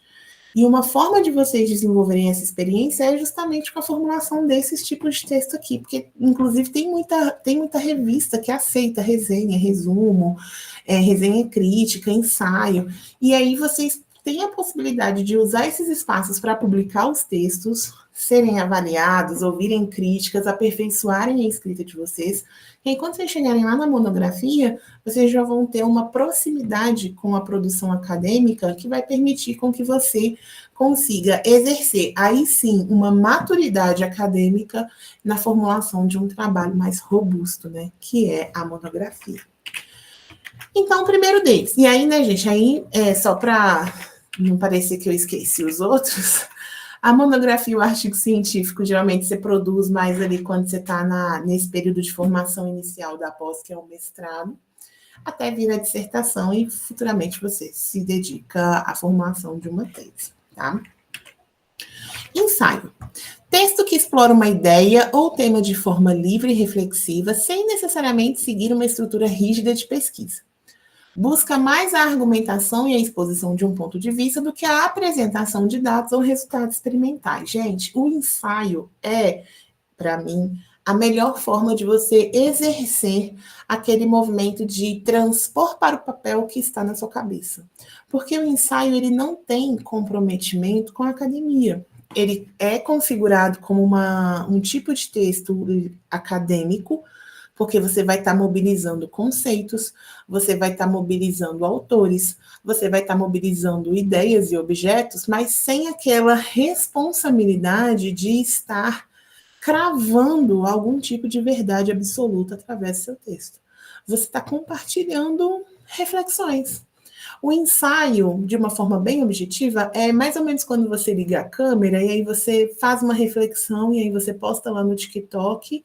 E é isso, você não está querendo mudar o mundo, você não está nem se propondo a ser uma grande representante daquilo. Não, você só está compartilhando uma inquietação, uma ideia, um sentimento, convidando o corpo acadêmico discente a participar de um movimento com você. O ensaio é um texto livre, que inclusive você nem precisa passar pela aprovação dos pares para publicar. Você pode ter um site, você pode ter uma página no Instagram, você pode ter uma conta no Medium e publicar um ensaio. E o ensaio ele pode servir como um gancho motivador para a escrita acadêmica mais formal, porque você consegue organizar no texto a sua cabeça, e aí você consegue ver o que faz sentido, o que não faz, como que essas ideias elas vão se organizar, como que você pode estruturar isso num texto acadêmico posteriormente. Então, o ensaio é isso, né? Esse texto que explora uma ideia de forma mais livre, e eu acho que principalmente para quem está na graduação, no início do processo de escrita, é uma alternativa maravilhosa. Porque aí você vai poder escrever e... Nossa, eu senti que eu dei uma travada aqui, mas acho que parou. Até fechei as janelinhas aqui para garantir, né, gente? Mas, enfim, se eu começar a travar muito, vocês me avisam. Agora tá chovendo, aí vem tudo junto, né? Energia, internet e tudo mais. Mas vai dar bom, vai dar bom.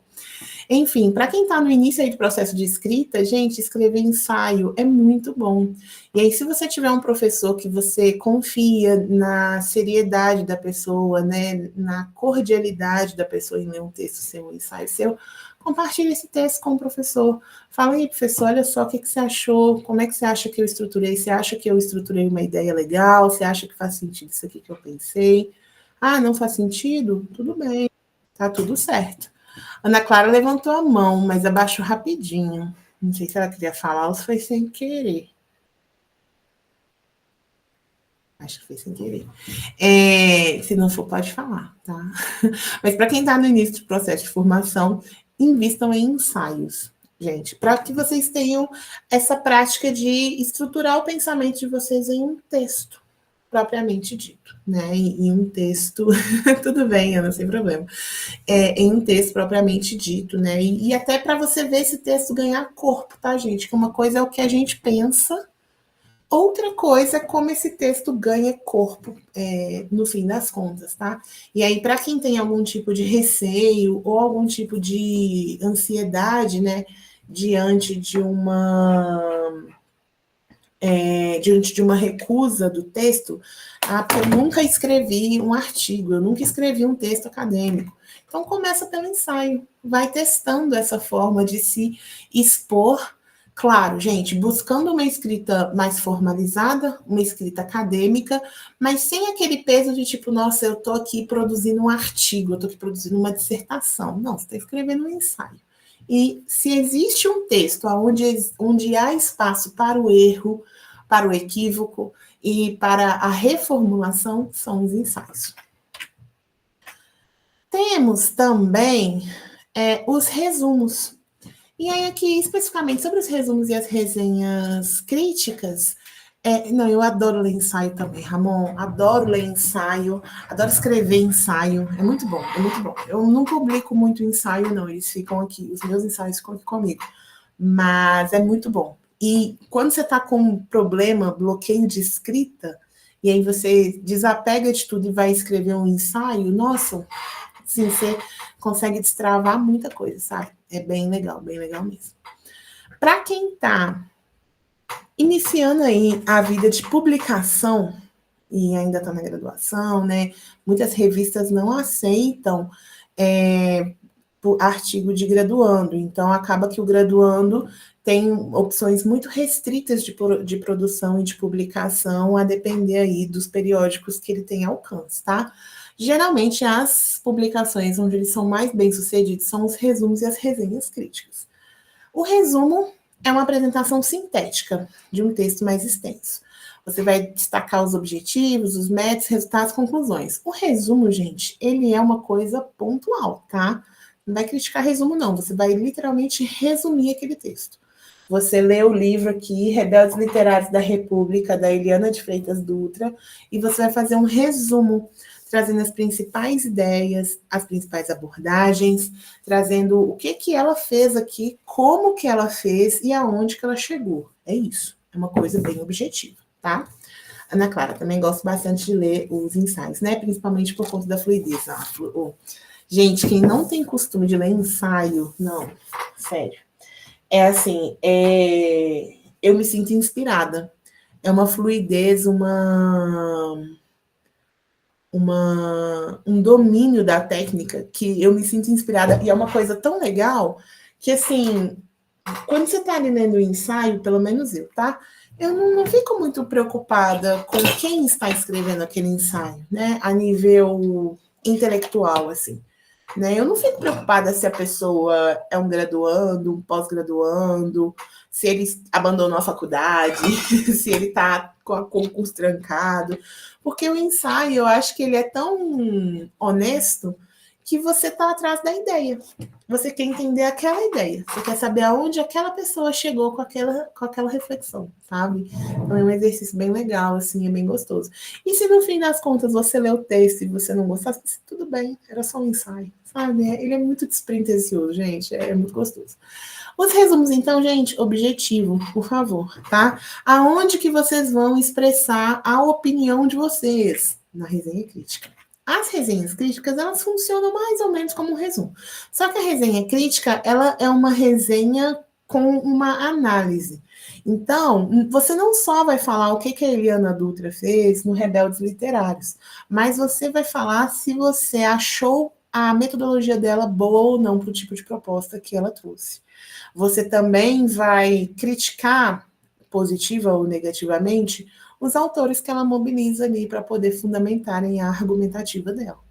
Você, inclusive, pode criticar o próprio resultado dela. Você pode falar assim, olha, no final do livro ela vai chegar nessa conclusão e eu acho que ela não soube interpretar as fontes, ela não soube ouvir as fontes. Claro que aqui eu estou no cenário 100% imagético, né, gente? Porque, para quem não é da UFMG, Eliana Dutra é uma das maiores referências que a gente tem no estudo de periódico e tal. Então, assim, mas ainda assim isso não significa que ela seja incriticável, tá?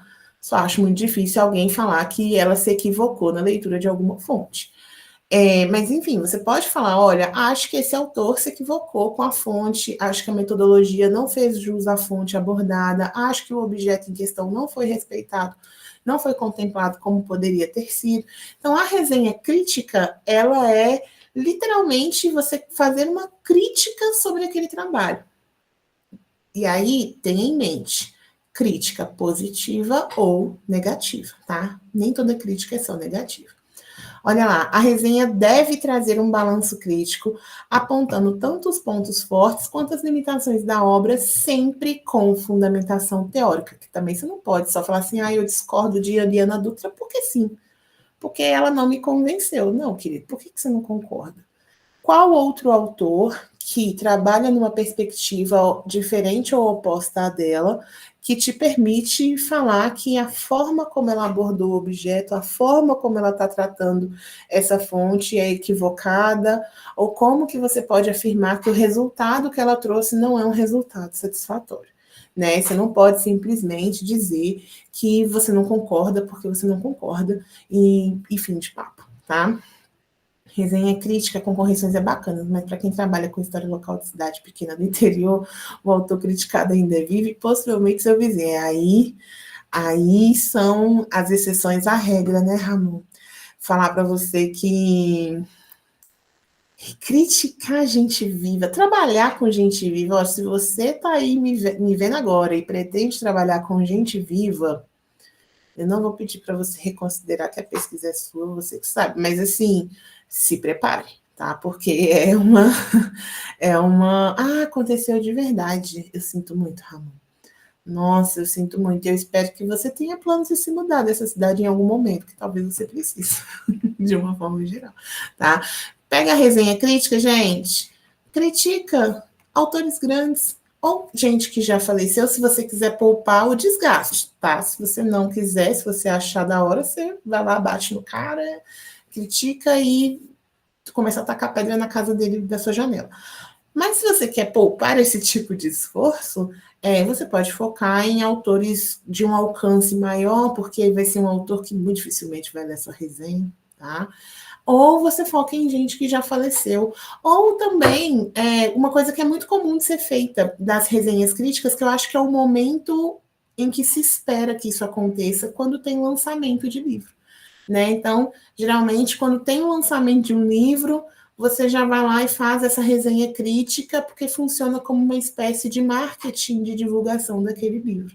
Então, os autores tendem a não reclamar de resenhas críticas negativas ou um pouco mais enfáticas, né? Quando a gente está falando de um momento de publicação, porque o autor ele está esperando mesmo que as pessoas vão começar a ler o livro, né? E vão começar a trazer as suas primeiras impressões sobre aquela obra. Para quem está na graduação, e aí eu sei que depende da graduação, Hoje em dia não é obrigatório mais, né? Eu sou contra isso, eu acho que é importante sim ter trabalho de conclusão de curso. Nem que seja um artigo ali que você tem que fazer, um artigo menor, algum estudo de caso pontual, porque é importante você fazer parte desse processo para você entender como é que é, entendeu? Aí não tem isso, tipo assim, para que eu estou lendo esse texto? O que esse fulano está fazendo? Qual que é a relevância de... você já passou pelo processo de produzir um texto acadêmico. E aí você consegue entender a importância de um texto acadêmico. Então, eu, particularmente, sou muito a favor da manutenção do trabalho de conclusão de curso, mas sei que nem todas as universidades e nem todos os programas de história usam o trabalho de conclusão do curso, tá? O trabalho de conclusão do curso, eu acho importante porque ele é a oportunidade que você tem de demonstrar o todo, aplicar academicamente o que você absorveu ali, tá? E aí, quando a gente fala do TCC de uma forma mais ampla, a gente pode aqui trabalhar com vários tipos de produto, tá? Até coloquei aqui, ó, tem artigo, projeto prático ou, que é mais comum, a monografia, né? Que aí vai se adequar ao tipo de instituição e as demandas e ordens dessa instituição. E aí eu resolvi falar especificamente da monografia, porque eu acho que a monografia é o mais, assim, quem escreve uma monografia, em tese, escreve um artigo, tá? Então, tentei pensar no trabalho mais significativo que pode ser feito em um TCC para poder trazer aqui para vocês, tá? A monografia, gente, e principalmente para quem tem interesse em permanecer na área acadêmica, mestrado, doutorado e tal, a monografia é um exercício muito interessante, porque ela tem o corpo de uma resenha crítica, você vai fazer uma análise detalhada de um objeto, de uma forma crítica, aplicando ali tudo que você absorveu ao longo dos seus anos de formação, tá? Fazendo com que esse objeto ele ganhe destaque dentro da história, mas tendo em mente que o que você está propondo ali é só um debate teórico, tá? Gente, quando a gente pega um objeto, e aí agora já tentando pensar um pouco a nível de pós, tá? Dissertação e mestrado. Qual que é a diferença? A dissertação e o mestrado, elas têm uma carga de responsabilidade maior. E aí, entre as três, a tese no doutorado é a única hora que você vai expor alguma opinião sua que não foi defendida por outros em algum momento anterior. Vou tentar refalar, né, para ver se eu consigo me fazer ser entendido. Na monografia e na dissertação, o que a gente produz é um debate teórico-metodológico. A gente não inova nada, a gente não inventa conceito, a gente não inventa personagem, a gente não pode nem afirmar que fulano ou ciclano tem um determinado comportamento. O que a gente pode fazer? A gente pode demonstrar tudo o que a gente tem ali naquele escopo e trazer as nossas hipóteses, tá? Tudo o que a gente faz antes do doutorado é uma hipótese. Por isso que no doutorado você faz uma tese, porque você está ali apresentando de fato alguma transformação, algum conceito novo, alguma forma nova de olhar para algum objeto, e você não está se pautando. É lógico que você tem todo um arcabouço teórico e metodológico para validar a sua forma de interpretar aquilo ali, mas você não está se pautando 100% no estudo de outros para poder fazer o seu trabalho. Você está entregando algo que é seu, uma interpretação que é sua. Na monografia e na dissertação isso não acontece. Na monografia, principalmente, gente, aí na monografia é aquele texto lá que cada linha termina com uma citação, cada linha termina com uma referência, porque tudo que você fala tem que ser comprovado. Você está ali demonstrando que você fez o seu trabalho de casa, que é entender como que a escola histórica ou como a academia histórica interpreta ou entende um determinado objeto. Quando eu fiz a minha monografia, eu já estava pesquisando o poema do Diniz, só que não foi com a mesma intensidade do mestrado, óbvio, né? Na monografia, eu peguei só 3 edições e fiz uma análise dessas edições. Então, o que eu fiz na minha monografia? Eu cheguei e falei assim, olha, gente, existe esse texto aqui do Diniz, é um texto polêmico. Esse texto vai dar um rebuliço em Portugal, e ele tem aqui essas três edições. Olha só esses elementos das edições, olha como é tudo amarradinho, tudo bonitinho, aquela coisa linda, beleza? Esse objeto existe. E ele existe não só para mim, como ele existe para a historiografia ou para a ciência literária. Aí você vai lá para o campo do conhecimento que aquele objeto existe e fala, olha, esse objeto existe. E é possível fazer esse tipo de leitura. A monografia, você chega e fala, olha, dá para fazer. No mestrado, e aí eu volto para falar dos artigos no final, no mestrado, você pega esse objeto e você fala, ei, lembra que eu te falei lá atrás que esse objeto existia, que dava para fazer coisa com ele? Então, agora eu vou fazer essa coisa com ele. Vou analisar esse objeto de uma forma muito profunda, né? Como está escrito ali, é uma pesquisa detalhada sobre aquele objeto. De novo, você não se preocupa. É claro, gente, que pode surgir um conceito, uma ideia nova numa dissertação, tá? Mas isso não é a preocupação da sua dissertação. A preocupação da sua dissertação é o que o nome propõe. Você vai dissertar, você vai falar sobre algo.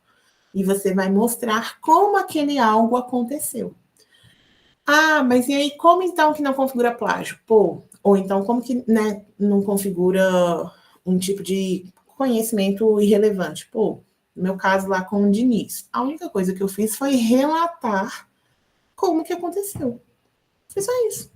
Gente, ó, o Diniz escreveu aqui no 18, aí as editoras francesas ao longo do 19 vão se apropriar e republicar esse poema incansavelmente, um pouco para implicar com Portugal, mas também porque tem um projeto de nação, de literatura e de republicanismo associado.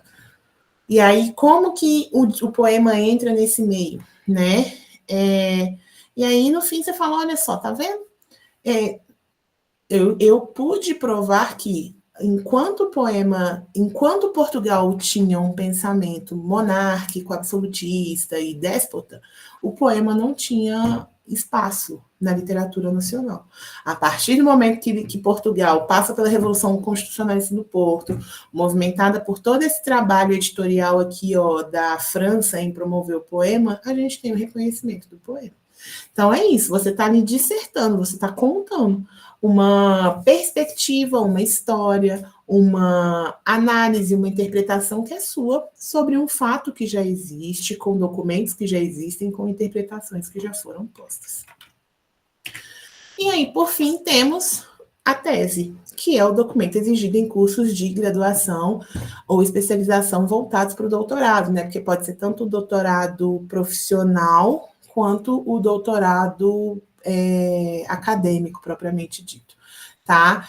E você vai abordar na tese um tema extremamente específico de maneira aprofundada, tá? Gente, para vocês entenderem um pouco como funciona a produção acadêmica ao longo da formação de vocês, pensem em um funil, tá? Quando a gente está na graduação, a gente está aqui no topo desse funil, recebendo tudo, levando todas essas informações, todas as áreas do conhecimento histórico, tudo que a gente precisa para, né, o mínimo que a gente precisa para poder ter uma formação histórica relevante. À medida que você vai se especializando, né, e à medida que você vai se profissionalizando academicamente, você vai descendo nesse funil. E aí você vai ficando cada vez mais focado em um ponto da história. Lá na graduação, eu estudei desde a pré-história até o pós-modernismo. No doutorado, eu sei era Vargas, e é isso, porque é onde eu estou.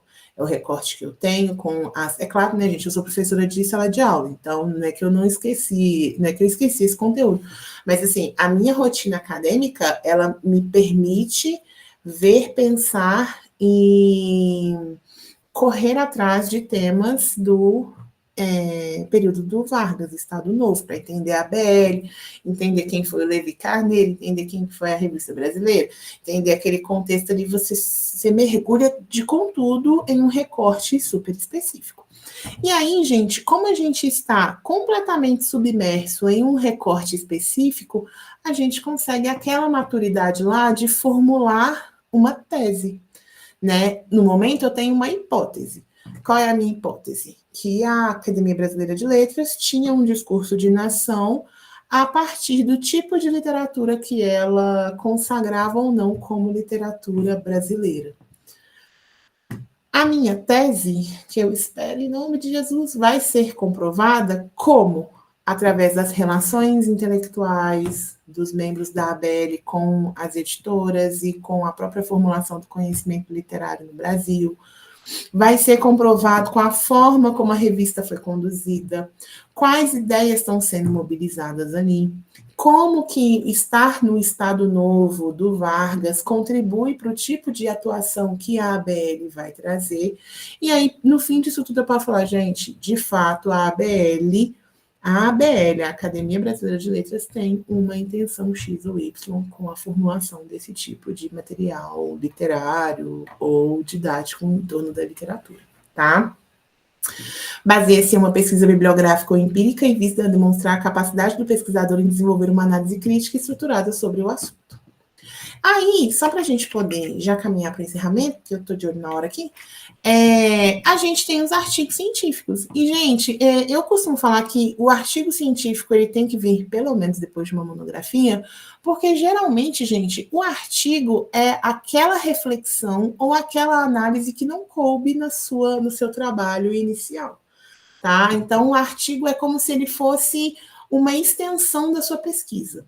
E é muito comum isso acontecer. Às vezes você está lá, eu até falei, né? Às vezes você está escrevendo um texto, aí tem um tanto de contexto que você quer colocar, mas não cabe no texto, porque a página não pode, porque vai perder o assunto. Pô, então o que você faz? Vai pegar esse assunto e vai colocar ele em um texto que é só dele, que é o artigo científico. Né? Por isso que é muito comum a gente produzir muitos artigos, principalmente quando a gente está no doutorado, porque a gente está lá estudando para a tese, aí quando a gente lê um artigo X para pensar um objeto Y da sua tese, quando a gente lê um documento X para pensar num artigo Y da sua tese, às vezes você vê que aquele objeto, aquela fonte, ela não dialoga exatamente com o que você quer. É uma fonte interessante. É uma fonte muito interessante. Mas, Rony, tudo bem, querido, boa aula. Eu já estou encerrando aqui de qualquer forma, tá, gente? A gente está já caminhando para o encerramento, 7 horas eu vou liberar vocês. Mas, Rony, obrigada, viu? Até a próxima. Enfim, os artigos, gente, então, eles são esse braço, tá? Você está lá escrevendo, você está olhando o seu objeto, você acha que ali é aquela discussão super interessante, mas não é uma discussão que cabe no seu trabalho. Quando eu estava fazendo minha dissertação, eu lembro que eu li um texto interessantíssimo do Oswald de Andrade sobre o Diniz, sobre o Ísopo e tal. Só que ele não cabia na minha dissertação, porque eu trabalhava século XIX na França, e o Oswald escreve no século XX brasileiro. É um recorte completamente diferente. Então, o que eu fiz? Eu escrevi um artigo só sobre a análise do Oswald, tá? E aí, o artigo científico, ele geralmente tem aquela estrutura lá que a gente viu no início, né? Introdução, metodologia, teoria, metodologia, teórico, né? Desenvolvimento, blá, blá, blá, e conclusão, tá? Porque o artigo, ele está tratando de uma coisa pontual, alguma ideia que você não teve espaço para desenvolver em outros lugares da sua produção acadêmica. Por fim, mas não menos importante, tá? Temos aqui, normalizou, as normas. E aí, gente, isso aqui parece que não vou demorar muito, não, porque na verdade eu até posso, né? A gente até pode pensar no futuro, falar só sobre a BNT, mas aí eu ia precisar de outros, pelo menos um dia, para falar só da BNT, das normas, das regras, como que vocês aplicam, por que a BNT existe. Eu resolvi focar nesse último ponto hoje, tá? Porque eu sei que a gente tem uma dificuldade muito grande com a BNT. Tem gente que assim, putz, eu já escrevi, eu já pesquisei, eu já analisei, eu já fiz tudo e eu ainda tenho que colocar na margem 2 ou 3, direita 3, superior 3, eu nem sei, assim, times 12, espaçamento 1,5, porque a citação tem que ficar... Gente, é um saco, tá? É muito ruim mexer com isso da BNT, mas é fundamental. Porque quando a gente pega um texto e nós acadêmicos, a gente sabe o que a gente tem que esperar daquele texto. A BNT, ela vem para direcionar nossa leitura. Você está lá lendo a ideia do cara. E isso acontece para quem trabalha com documento do século XIX, passa muita raiva, tá? Tamo junto. Você tá lá lendo a ideia, e a ideia é maravilhosa, e aí ele vai falar assim, porque o fulano disse isso. Aí você fica assim, mas o fulano disse isso aonde? O fulano falou quando? Pelo amor de Deus, eu quero ler o que o fulano falou, porque se você tá falando e tá ótimo, eu quero ver o que o fulano falou, porque o fulano... Entendeu? Então, quando a gente tem uma norma, né, que é justamente isso, né, a Associação Brasileira de Normas e Técnicas, a gente está trazendo uma seriedade para o nosso trabalho e a gente também está facilitando a circulação do conhecimento entre outros pesquisadores. Então, a gente está ali falando que tipo de produto é aquele, como que aquele produto pode ser acessado e principalmente como ele pode ser lido. Gente, o espaçamento do e-mail é uma maravilha quando você imprime, né? Você imprime, que aí você pode usar o entrelinhas ali para fazer suas considerações. Então, tudo é pensado de forma a facilitar a leitura, compreensão e análise do seu texto, tá? Até coloquei lá, né? O uso adequado dessas normas é fundamental para a credibilidade e aceitação de trabalhos em contextos acadêmicos e científicos, promovendo a uniformidade na apresentação dos documentos e facilitando a leitura e a análise crítica, tá? Mas em um outro momento. Eu devo ter em algum lugar aqui, algum manual da ABNT, eu vou mandar para a Júlia, para ela colocar para vocês, não um manual da ABNT, porque o manual da ABNT, ele é aberto, tá, gente? Mas eu vou colocar ali um material que eu tenho para vocês entenderem um pouco como que é cada parte da ABNT, para quem tiver dúvidas mais específicas nesse sentido, tá? E por fim, para encerrar, trouxe aqui as diferenças dos tipos de fonte, que é um outro tipo de dimensão que é importante vocês terem, tá? Principalmente quem está no início do processo de formação, porque vocês têm que saber identificar qual que é aquele material ali que você está acessando, tá? Então, a história trabalha com dois tipos de fonte, a fonte primária e a fonte secundária. A fonte primária, gente, é o objeto em si, tá? É o copo. Essa é a minha fonte primária. Eu tenho contato com ela, eu analiso ela, eu posso abrir o copo, posso tirar o canudo, posso olhar por baixo e construir a minha compreensão a respeito dessa fonte primária. Uma fonte secundária seria se, para eu entender o copo, eu lesse um trabalho que Júlia escreveu sobre esse copo. A partir do momento em que eu pego um trabalho da Júlia sobre o objeto que eu estou pesquisando, ou a partir do momento que Júlia produziu algum produto artístico ou cultural a partir do objeto que eu estou pesquisando, eu estou lidando com uma fonte secundária, tá?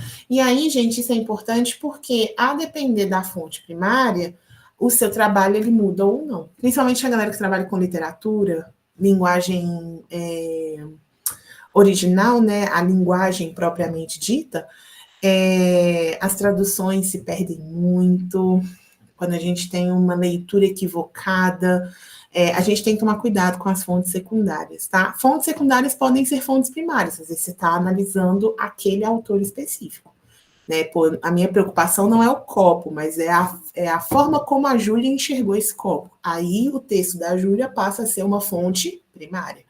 Agora, se eu estou estudando o copo, o ideal, gente, é que vocês tenham contato direto com a sua fonte primária, para que as fontes secundárias elas entrem como uma forma de acrescentar a análise, não de basear totalmente o que você está falando, tá? Ramon, eu amo a BNT porque segue um padrão. Padrões me ajudam muito enquanto neurodivergente. Já deixo meu editor de texto configurado com atalhos de formatação ABNT. Eu também. Já cheguei a falar com a associação sobre algumas questões relacionadas ao não uso de softwares livres e de código aberto, como sugerido pelas normas. Recebi informação de que não é uma obrigatoriedade a instituição adotar as normas como um todo. Os documentos de normas de faculdades muitas vezes alteram detalhes. O Ramon me ajudou a lembrar de um último ponto, e aí a gente encerra a aula. Gente, vejam as normas institucionais, tá? A ABNT, ela é uma sugestão de regras em geral, mas pode ser que a sua instituição tenha uma formulação de normas específicas, assim como alguns periódicos têm formulação de normas específicas. A ABNT, ela é a padronização, mas ela não é a regra. Tá? Então, assim, via de regra, as normas institucionais, elas não se diferem muito da BNT, não, tá? Mas é sempre bom vocês ficarem atentos a isso. está escrevendo para a faculdade, dá uma olhada em como que são as normas de publicação da faculdade, porque tem muitos professores que só aceitam um trabalho quando ele está dentro dessas normas específicas, tá? No caso. Enfim, gente, era isso que eu tinha para vocês. Tive que dar uma apertadinha no final, mas acho que deu para a gente contemplar tudo, assim. Queria agradecer a galera que está aí ainda, tá? Que eu tô de olho na galerinha que está saindo e vi que foram poucos. Vou deixar aqui nesse último, só para quem quiser anotar, meu e-mail, meu Insta. Talvez eu demore para responder, gente, porque a vida é uma loucura, mas eu vou responder, tá? Quem tiver qualquer tipo de dúvida, quiser conversar, dicas, detalhes e tal, pode me procurar. Eu vou pedir para a Júlia compartilhar tanto esse slide, quanto também a lista de referências bibliográficas. Eu vou fazer isso até sábado, tá, Júlia? Eu vou te mandar isso até sábado. A lista de referências bibliográficas completas, para vocês poderem ter uma base aí, né? Ter uma base de leitura. E eu estou aberta de verdade, gente. Eu estou muito aberta para conversar, para tirar dúvidas e para poder trocar ideias, tá bom? Muito obrigada, gente. Foi maravilhoso estar aqui. E obrigada também, Caís, pelo convite. Depois a gente pode pensar, se for o caso, um encontro extra para falar da ABNT, essas coisinhas que são mais pontuais. Mas, enfim, gente, muito obrigada. E é isso. Reiterar os agradecimentos do Caís também, Andresa, de novo, muito obrigada pela parceria. A gente agradece muito, muito todo mundo que participou. Em breve sai o certificado, gente, não vou dar prazo, porque, assim, é um trabalho árduo, mas ele vai sair, ele vai ser enviado para vocês, assim como o link de gravação das 2 aulas, tá bom? Vou parar a gravação aqui.